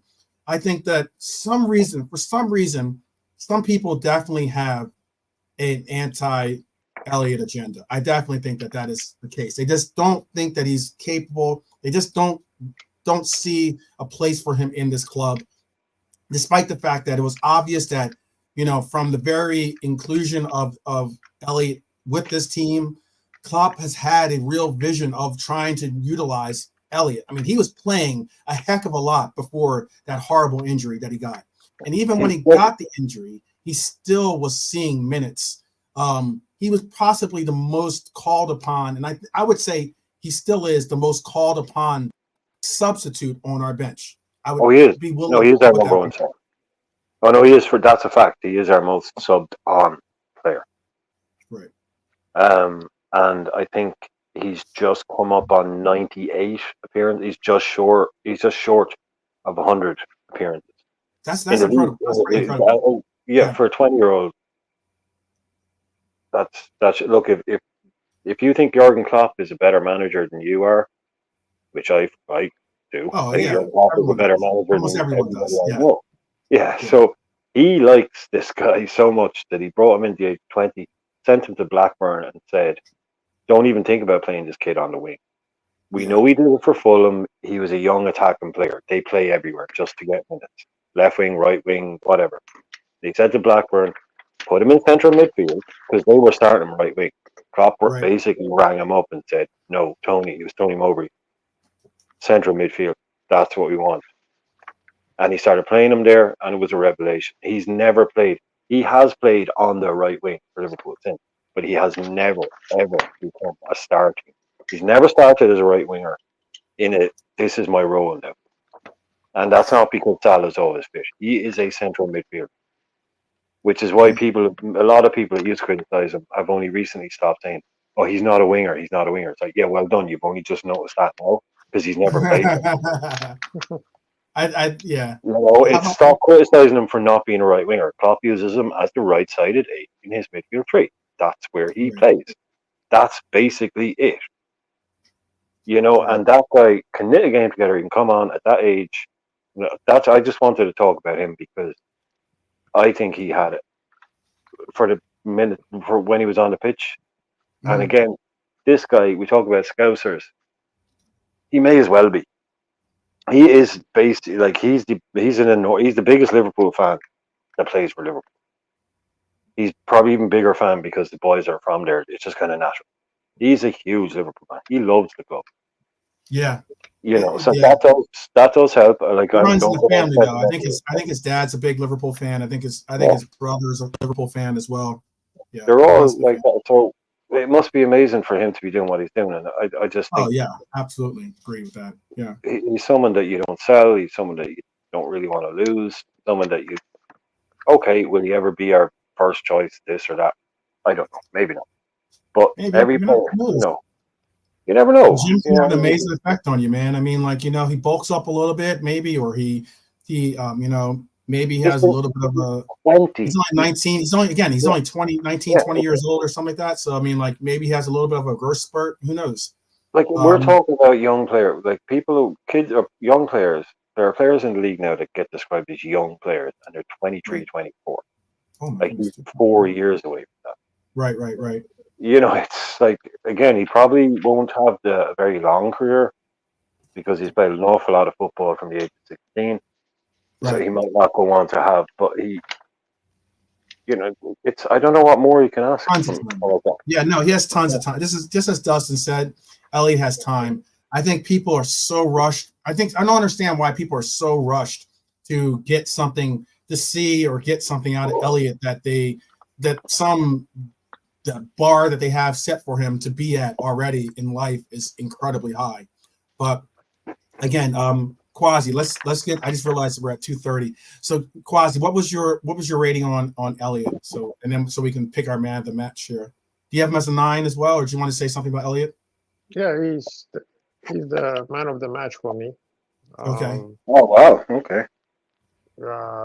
Everybody knows we were playing horrible, and what he did was simple, nothing crazy, just popping in the right places, spreading the passes, creating 2 chances, which won the game. So what else can you do? And one thing I want to say about Elliott is people are so spoiled, they don't like hardworking players anymore. So sad. I know I saw Endo was Cedric's man of the match. I saw Redbird had Endo as his man of the match. That's very intriguing. And I do have Daz Reynolds' question, but I'll bring that up at the end of after we pick the man of the match. But yeah, 2 shouts for Endo. What were your shouts for man of the your shout was Elliott for man of the match? Okay. Quasi. And what was your shout for man of the match, Brian? Oh, man of the match. Yeah. I like Quasi. The only two Quasi. candidates really were on here, at least, were Lucho or Elliott. I think they're the only 2 real candidates. But I know I hear people with the Elliott shouts. So or for the Endo shouts. Yeah. Elliott is my man of the match. Okay. Elliott. So 1 shout for Elliott. You got 2 shots for Endo. I only have him up here just for the man of the match consideration. I'm going to move him back down to above average. But who do you have, Brian? Yeah, I like Quasi's. I'm going to go with Elliott. Oh, wow. 2 shots for Elliott. Okay. Wow, okay. I'm with Dustin. I thought Lucho had the man of the match, to be honest with you. I just thought there was so much that Lucho brought. I know that he got man of the match on the I think he got man of the match from the actual from the commentators or whatever. I think he did. But I hear you. There could be a strong I think it was just either it was either between Lucho and Elliott as man of the match for me. But I can understand people saying Harvey Elliott because he did provide 2 great assists, was an impact player from the very beginning. Obviously, the assist that ended up breaking the tie was to Diaz. That's maybe why I was going with Diaz a little bit more in that his play and the fact that he got the game winner technically, and the game winner was off of a real gritty, hard work, dedication style goal. But you know what? I don't have a problem giving it to Elliott. I don't have a problem giving it to Elliott. We should give it to both, to be honest with you. I really thought that it was a very close call, but I don't have a problem giving it to Elliott. What is there's one question before we land here, because we're gonna be ending the segment here in a few minutes, but there's only one question I had on here from Daz Reynolds, and Daz asked myself, and I'm gonna include this to the panel: do you start Mo, or do you stay with our front 3 that we have and continue to utilize Diaz on the left and not start Mo and utilize Nunez and Diego in that front line? Or do you put Mo back in if he's available on Saturday? I'll answer quickly because I am due to be on Rod's show now. Okay, yes, definitely. I saw that. I see that now. Yeah. So I don't think Mo will be fit. So no, I wouldn't start Mo. I'd wait for him I'd try and keep him fit for the cup final. Get him ready for that as opposed to Saturday. So I don't want to leave Rods down. So no. Thank you, Brian, for joining us today. Yeah, thank you. Thanks, guys. Thanks, Quasi. Big up, Brian. We see you later, man. Take it easy, man. Don't worry. There's another near next year. Ah, man. Tell me about it. Go Niners. Go Niners. All right. Take it easy, boys. Definitely take it easy. Take it easy. All right. How about for you, Quaz? Do you start Diaz and Nunez and obviously Jota, Diego Jota, Yeah, or do you start Mo in that game on Saturday? No, so I gotta go to the back of the bus, man. Back of the bus. Yeah, You're He has to work his way back up, man. You can't. That Oh, injury. Mo has to work his way back up. I thought you were Yeah. saying you're at the back of the bus. I No, was no, going to say, no. what? He has to work his way back up. Wow. It's a muscle injury. You can't throw him in there. I think the approach that I personally think that the approach that I would take, and this is my answer to you, Daz, as well, and that is the approach I would take with Mo is to say to Mo, I know you want to get in this game. I know you want to you obviously want to get back to playing. It's very difficult to tell Mo, hey, have a seat and rest. But if anything, I would say look at what Trent's going through. We don't want that to be the case for yourself. Look at what Dom went through. I don't want to see you being in the same boat as a Dom right now, or the same boat as a Trent right now, re-aggravating something, or just because, because it is a different intensity level when it comes to the games as opposed to training. So yes, you might be able to feel like yourself is fit. You might even feel like you're ready to go at it in training. But when it comes to the game, there's going to be people, you're going to be pressed into positions that are going to test the boundaries of that leg that you got the muscle problem in. And I'll pick up JK. I'll let JK say hello and say what's up. How you doing, JK? I'm cool, bro. How you doing? Good. JK. We're just about to end, but I wasn't going to just leave you in the back there. I'll let you at least land the plane with me and Quasi. Uh-huh. Brian had to take off. He had to actually grab the parachute and because we were flying over Anfield Uncle Rod's show, so he wanted to make sure that he could participate. So all good. He is. He's a bright guy. I hope you're okay. Yeah. Big up, JK. How you doing? I'm all good, bro. I hope you are. Good. Now, I just wanted to quickly say about the Liverpool game on Saturday. I think I was just happy that we got it over and done with. It was one of them games. I wasn't really bothered about how we played. I was just more bothered that we didn't lose or get drop points there. Yeah. I think Trent was playing okay first half. I think he did some decent passing, decent crosses and stuff. And I don't know what happened at half time, But yeah. Well, I think some people were moaning about Trent, yeah? No, it's the leg, man. It's the injury. It's the fact that he's coming back from an injury. I mean, again, I don't have Chris in the background to help me out with solidifying this stance, but I think it is incredible the amount of people just knee injuries, especially the knee injury that he had. So often people just look at it as, oh, he's done, he's fit. He should be back in and should be at the level that he was at before the injury.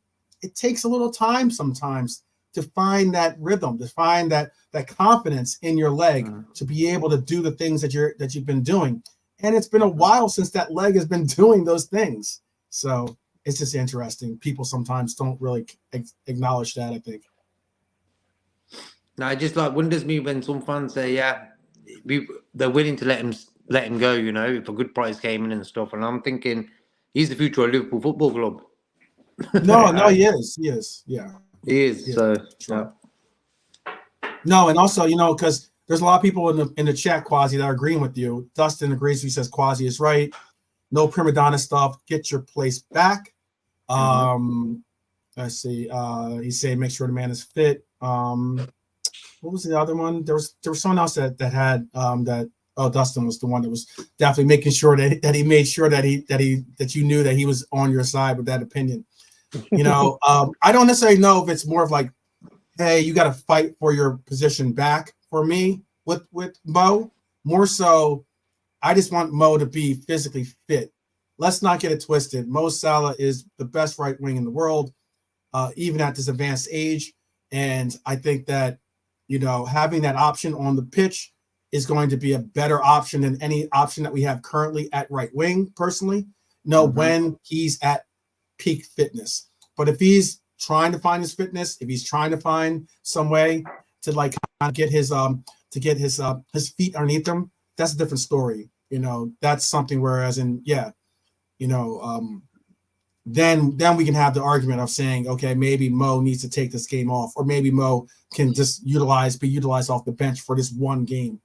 but I don't know. The prima donna stuff I can understand, but the reason why we like and love some of these players is because that ego and that prima donna kind of concept in their mindset is somewhat present. You can't knock them for that because that's what you want them to be or want them to establish as being the best in the world. I don't know. Exactly, and I think with Salah, I think that little rest he's getting now, same as Robertson. These guys haven't rested for years. They have that little summer break, then they're playing internationals and friendlies and stuff. I think Salah now, and Robertson's had his, and I think Trent, he also needs a rest for a couple of weeks. Even if for Salah, because I want Salah to be ready for the Man City and the final. I want him to be ready for them 2 games. So yeah, if it takes a couple of weeks, him not playing, let it be. Yeah, I don't mind it. I don't, considering the games that we have on deck. I'm not really like super minding that. I can tell you guys what we have on deck. We have Brentford. We have Brentford at Brentford. We have Luton at home. I know that game is like right before the cup final. I don't like the fact that they stuck that game in, but at the very same time, maybe we can utilize that as a game where we say, maybe we can utilize that game to say, hey, let's rest a player. Let's rest our players going in on for Luton, or vice versa. We can maybe utilize it at a time to get some of these players that are coming back off injury into some type of fitness. Get them that 45 minutes. Or get them a 60-minute run, 65-minute run, so that they're at least ready to do a full 90 run in that cup final game. But even before that, we do have the Chelsea matchup, which is the cup final, and then we have Southampton after that. Then we have Forest at Forest.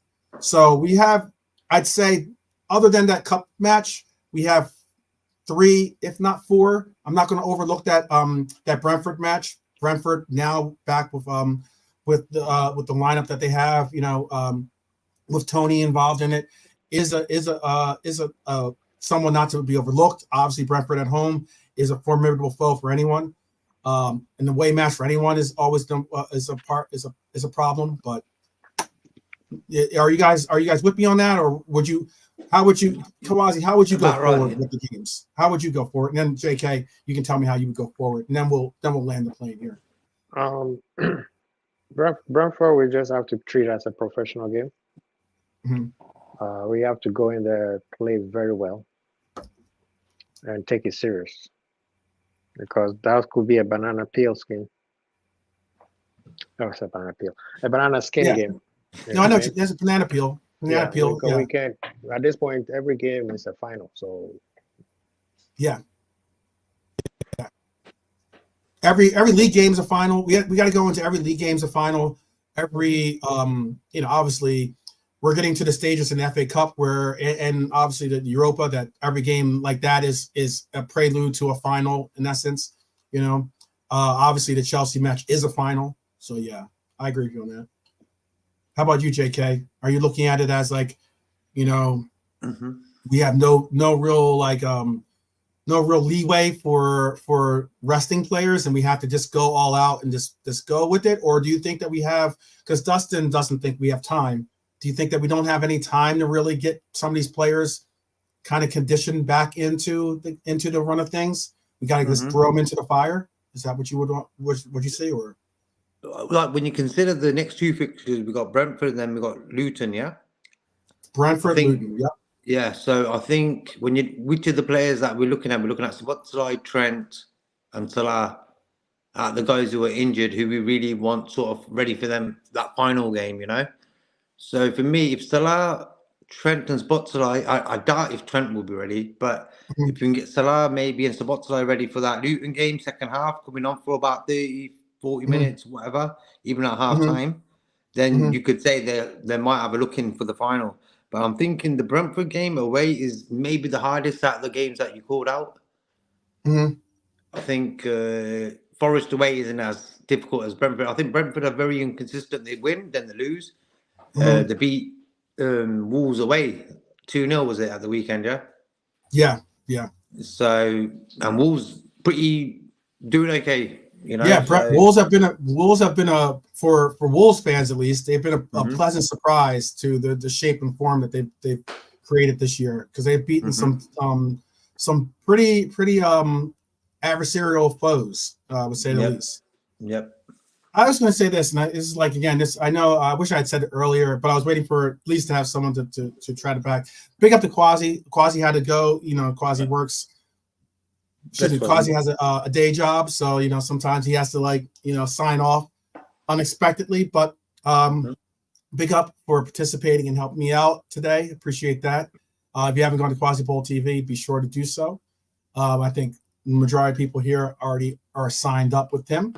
But if you haven't, be sure to do so. I was going to say this. There was a point that I wanted to bring up, because I like saying these points before they get vocalized, or maybe before they get maybe mentioned by others, you know, so I could at least say that I was one of the first to say it. But I would say this: the only draw we can't afford to have this year, in my mind, is a draw against City. City is the most important game left on our calendar. Every game is important. I will agree with that, in the sense of we have to win every game, or it'd be helpful to win every game. But if there's any game specifically that we have to win, it's obvious that City got the game. We can't draw on that game. We need those 3 points desperately to establish that space between us and City. But this is the point I wanted to say too, though, is and this isn't even about our team per se in our run, but for Arsenal, I think it was interesting. I think Arsenal is playing with our house money, in that I think the confidence they're showing as of late is because of the confidence they received in beating us at the Emirates. It's what I think was the difference maker in last year. I got called out because I was on a lot of different Arsenal stations and channels, and I was saying how I even got into a back and forth with Tony Claude, actually, on Anfield Rod's show one time. And because I was saying about the fact that I think personally last year, the major difference maker last year for Arsenal in not winning the title was the fact that they drew against us at Anfield. When they had the game, when they were up 2-0 in the game, they should have been able to carry it out. But the sheer fact that the second half was demoralizing for them, I think, to the point where that continued to just crescendo throughout the rest of the year. And I think the difference is this year they beat us. It's just unfortunate for the Gooners that they did beat us finally, and have established a little bit of momentum and a little bit of confidence in their game. But, and I do say this, but they don't have the ability, or they're unfortunately they're looking down the barrel of a shotgun, being us and Liverpool and City as the teams that they're chasing. And I don't know if they'll certainly make it more interesting for us to have to keep up that pace. But I think the fact that City and Liverpool are already there, they already have each other to keep that pace. They're already there where we now know we have to win every game. We have to always take every game into as a final, as was put earlier. We have to win because we already have City for that second horse. Despite the fact that Arsenal are and will be a contender in this race, in a sense of they'll be a contender in this race to push the top teams further. I don't think that they won't, unless it's too much to ask for City and Liverpool to fall off for Arsenal to overcome it. You know what I mean? That's my part and point of why I'm saying it that way. I don't really fear Arsenal, never feared them. I don't really take them serious, like as a club, because when you look at the circus that goes on there, on and off the field, I just like when Manchester City do something, they do it well, on and off the pitch. They got no antics. The fans are pretty in order. But when you look at Arsenal as a club, do them guys earn a trophy or Premier League title? I don't think so.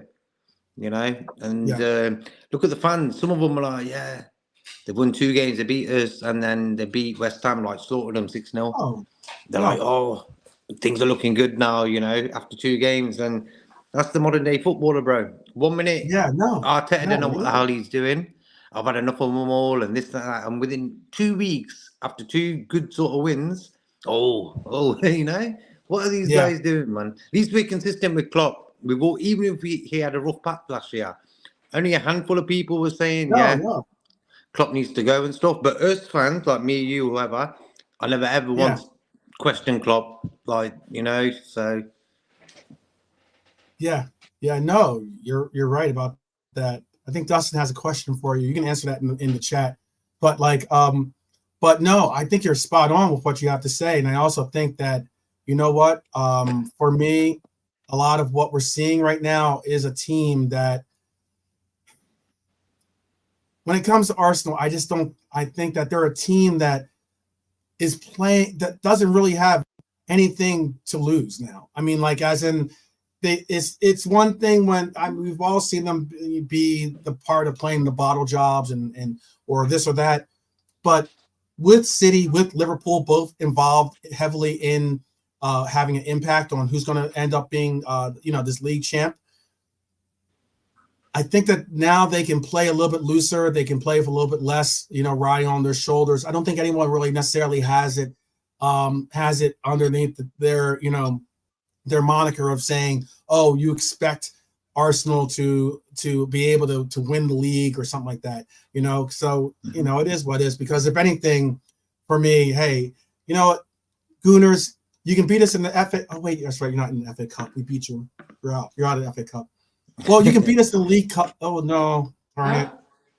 You're out of the League Cup, too. So, anyways, yeah. The only thing they have left, the only competition they have left. And they've got Porto, haven't they, in the Champions League? What's that? They got Porto in the Champions League, Arsenal? Yeah. Porto, oh, yeah. There's no guarantee. They're going to have. It's not easy sledding for them in the league, in the Champions League at all. And again, like, as in the Champions League, I'm a little bit. I'm disappointed. I'm not saying disappointed, but I say disappointed. That's a good word for it. I'm disappointed in the talent that's left in the Champions League. I don't think it's like exceptional talent that's left. I think, like, out of the final 16, right? I'd say maybe 8 of the teams are the teams you somewhat expected to be there.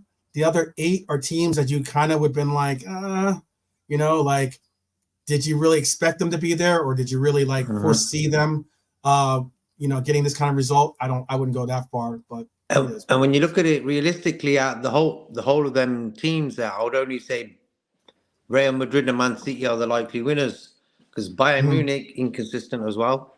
Yeah, they've got a good squad and stuff, and PSG are PSG, So for me, there's only 2 teams really, really. Do you think Man City could win a back-to-back one? I really think that Man City. I like the fact that Man City is involved in it, in the Champions League this year, and committed to it. Because if Champions League if they're looking at their Champions League chances, I think they have an immensely opportune time to win a back-to-back Champions League. That's an incredible feat in itself. However, to say to yourself, we're going to have to manage a Champions League a Champions League title plus going for a Premier League title as well. That's a lot of pressure on them. That's a lot of pressure. And they're still in the FA Cup too. So, that's a lot of pressure. I don't necessarily know if they're going to, if anything, it makes me say, where they have to have, because their team is, I'm not going to say that their team is immensely deep when it goes to a lot of the players on their lineups, because, I think that's why we saw some of the hiccups during their ride, especially without KDB involved, and whether it's Rodri or KDB involved, how much of those 2 players alone make a difference in whether they show or don't show good performances. But I was going to say, I think really that them being in those competitions is going to matter it's going to make a difference. It's going to make it a little bit more of a weight on their shoulders, trying to go through that. I don't know who their Does anyone in the chat know who City? I don't think City's competition in the next round of the Champions League is someone that they're poised to set to like really, really worry about. But I think that all the same, they're going to have to put commitment. That's just minutes that their front 11 or starting 11 is going to have to take on, and that's something that you can't overlook. I just feel that I think City have got who's it? Leipzig? No, Copenhagen away. Yeah. They got okay. Oh, come on. Yeah, exactly. They could play a lot of fringe players in that game, get away with that one. Yeah. Yeah. So they're going to be fortunate. Yeah, they got Copenhagen, and then let's see, and then they have who do they have in the FA? And then they have Luton, but they have Luton at home, or Luton has Man City at home. Look, Luton has proved to be a team to not overlook as a home squad, and City did not run through Luton the last time they played Luton at Luton. Okay, they ended up getting a result, but it wasn't like that game was like done and dusted from start to finish. That City was going to get a result out of that fixture. Luton could provide an upset. That's a team that I'll make sure to mark that as a game that I put a nice little wager on myself, because I'm hoping for the most out of Luton from that game. I think Saturday they've got Chelsea at home in the league. What's that? Man City have got Chelsea at home in the league on Saturday. Yes. But we played Brentford, they got Chelsea. So, Chelsea at the moment are playing. So, I don't know about Chelsea. Very inconsistent as well. Up and down performances against by Chelsea. You're right about that. A lot of up and down performances. Let's see. City obviously they have the Champions League this weekend. On the 13th, they have, or not this weekend, on Wednesday. Was it Wednesday again? Wednesday again, right? Wednesday. No, Tuesday. Tomorrow. Yeah, tomorrow. My bad. They have Copenhagen tomorrow, and then they have Chelsea after that. Then they have Brentford at home, and then they have Bournemouth. Then they travel to Bournemouth as well, and those are all. So it's City versus Chelsea, City hosting Chelsea, then City hosting Brentford, and then they go to Bournemouth as their next 3 games. Don't get it twisted. And then they have Luton after that. Then they have United. And then they host United. Let's hope United can do some. Let's all hope that United can do what they did against us. Play for a draw. Not really go into that game looking to go toe to toe with City. Maybe we get fortunate and get a blessing from United in that matchup. That'd be. But their fans are so crazy; they would wish that Man City batter them, so they get 3 points above us. That's how crazy football is now. Like, people are winning that their team loses, so another team don't win. United can't think that way, man. United cannot think that way. United is. They do it. They do. Oh, I know, but I'm just saying United's in 6th place right now. They're at 41 points.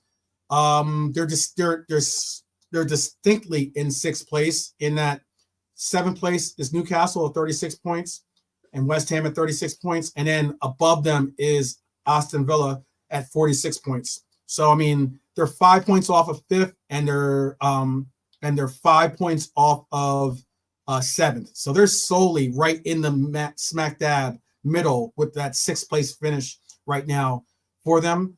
Villa looks a little bit like off kilter, I guess you could say. I mean, they don't look like the team that was so dominant in the very beginning of the year.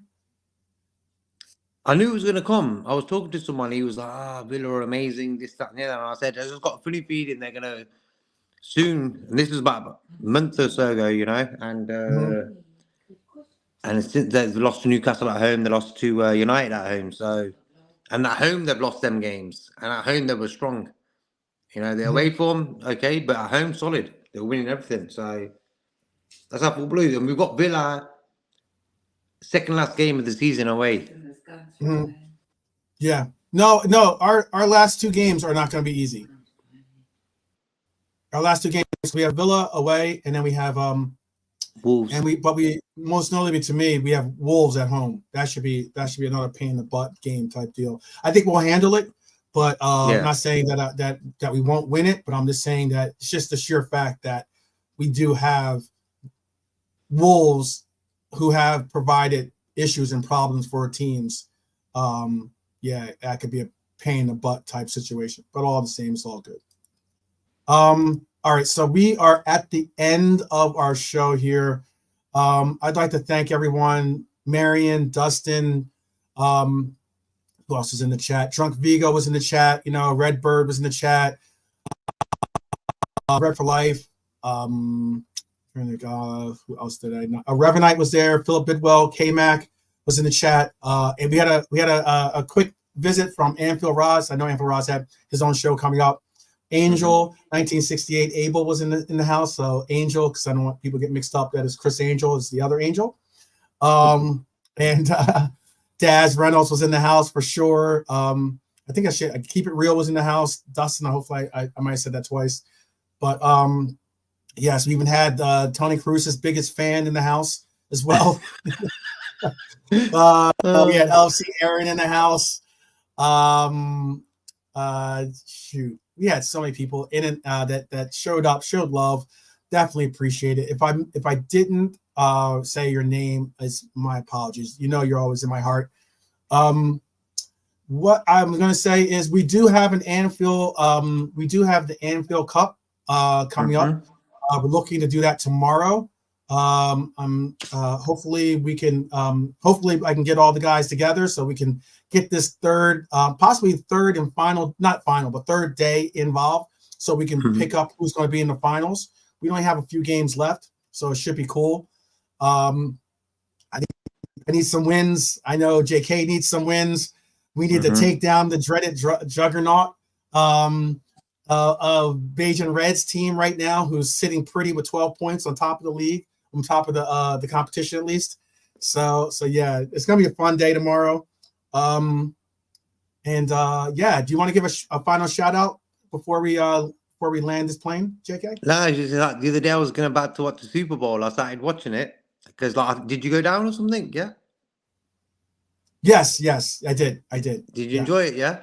Yeah, it was good. I didn't get to go to the game, but I watched the game. I did watch the game. I started watching it, but then I realized I was more interested in the festivities of the game. Yeah, I watched the start of it. Usher was there and everything. Then what happened was they started playing, and then boom, you got about 3-4 adverts. Back to the game. Play a little bit. Back to the adverts. And I'm thinking these companies are paying big dough for these adverts. They love it. And I'm thinking I can't watch this no more. I turned it off. Turned it off. I couldn't watch it, bro. I was like, I just can't get into American football. Actually, if they carried on playing without that stop-start stuff, I tell you the truth, I probably like it because I actually like the combat in there. They're fighting against you, they're getting the ball, but it's too much of this coming off the pitch, coming off on the pitch, and this and that. And I thought, why don't they just play the game straight all the way through instead of these stop-start situations? But it's like money is involved in that situation with the adverts and people going buying drinks and stuff in the breaks, and food and stuff like that. But who actually won it? I didn't even know, who won. So the 49ers lost to the now back-to-back KC, Kansas City champions of the NFL once again. They're a tough team, man. I'm just keeping it 100. Mahomes is a clutch, and I mean clutch, quarterback. He just absolutely has a clutch gene in him. He's one of those. It's one of those things like very few quarterbacks, most notably in my lifetime, I should say. Like a Brady style quarterback where you just don't, or a Joe Montana. Like you don't want to give those guys the ball at the end of the game, no matter how much time is left. You just don't want to give them any time to really get to get any work in, and that's exactly what happened. Was, you know, they gave the ball back to them. They ended up really getting the opportunity to tie it up, and then, you know, and then they ended up just scoring the touchdown, which is like, you know, in the end of the game, 3 seconds left, scored a touchdown, man. Made a difference. Makes a huge difference. It's a great, if I played American football, I'm playing quarterback. That's what's his name? Yeah, because I've seen that guy you're talking about, Mahoney. What was his name? Yeah, Patrick Mahomes. Yeah. I was watching his game. He gets the ball, and he's the guy who passes the ball forward, isn't he? I said, that's my game. That's what I would do if I was playing American football. I think that was quarterback. Quarterback is where you get all the praise, you get all the glory, and you also get all the criticism. It's tough position to hold. And Patrick Mahomes has done well. Big up to Andy Reid. Andy Reid used to be the head coach of the Eagles. I definitely don't like the fact that he's coaching Kansas City still and winning championships for them rather than us. But all the same, congratulations to the Reid family, and you know, yeah, it's one of those things, man. Okay, big up to them. As always, next year, you know, hopefully my Eagles can surmount the differences and problems they had this year and get there. So, bro, quick question. But, did you ever see that Gordon Ramsay show where that guy's got a restaurant with his wife down near your ends where you live and stuff, and they owned a bakery, and he was like crazy guy. Have you ever seen it? No, you have to tell me that. I'll send you the link. I'll send you bro. Yes, find it on YouTube and send me the link. I'll check it out. I'll have to check it out. I thought you might know it. I thought, I know the guy. I know the joint. I might know the joint, but I don't know. I don't know which one it was. I haven't seen that one. But yeah, send it to me. Definitely. 100%. We can talk about. Send it to me, and I'll watch it tonight, and we can talk about tomorrow during the games. Bless. Sorry. But okay, hope you guys are ready for tomorrow. Dustin, definitely work out those lineups. We'll decide if we're going to do a quick January window thing or something for this final day of competition, but most likely just go under the pretense of thinking what you have now and working with what you have now for right now. And let's have some fun tomorrow. We might be just muting the sound completely, and I think it's going to be more so, myself, JK, or, Brian, Angel, whoever is on the commentary. We'll provide the commentary somewhat. I'll maybe be the play-by-play guy, and I'll have everyone else do the color commentary for us, so that we don't end up getting any copyright knocks. But all the same, let's get this going for tomorrow, guys. Same time, same place, same bat channel, same bat time, or however it goes, same Reds place, same Reds channel. Please do support us on Liverpool 12th Man. I appreciate Quasi Bowl TV once again for showing love and coming on earlier. I appreciate Brian Morrissey coming on earlier too, and showing love before having to part and go join Rods. And obviously, JK, appreciate you joining us. And equally so, if not a little bit more, I appreciate every last one of you in the chat that showed love, sticking it out to the end, helping out the algorithm, putting in the comments, getting the likes, sharing this with whoever you call personally friend, foe, whatever, sharing it with everyone that you can, and getting these the subscriptions up, getting the notifications up, and everything else. I appreciate each and every one of you guys in the chat. You know how I do. You know what I mean? You'll never walk alone when it comes to Liverpool 12th Man. But until tomorrow, please do take care of yourself, and please, by doing so, you'll have the ability to take care of others that mean something in your lives. That's important, because life is a fragile thing. It's something that we all should cherish, and the moments that we have together, let's make the most of them. That's why I do appreciate every last one of you guys out there. And I will see you guys on the flip, I guess. I'll see you tomorrow. All right. Take care. Peace.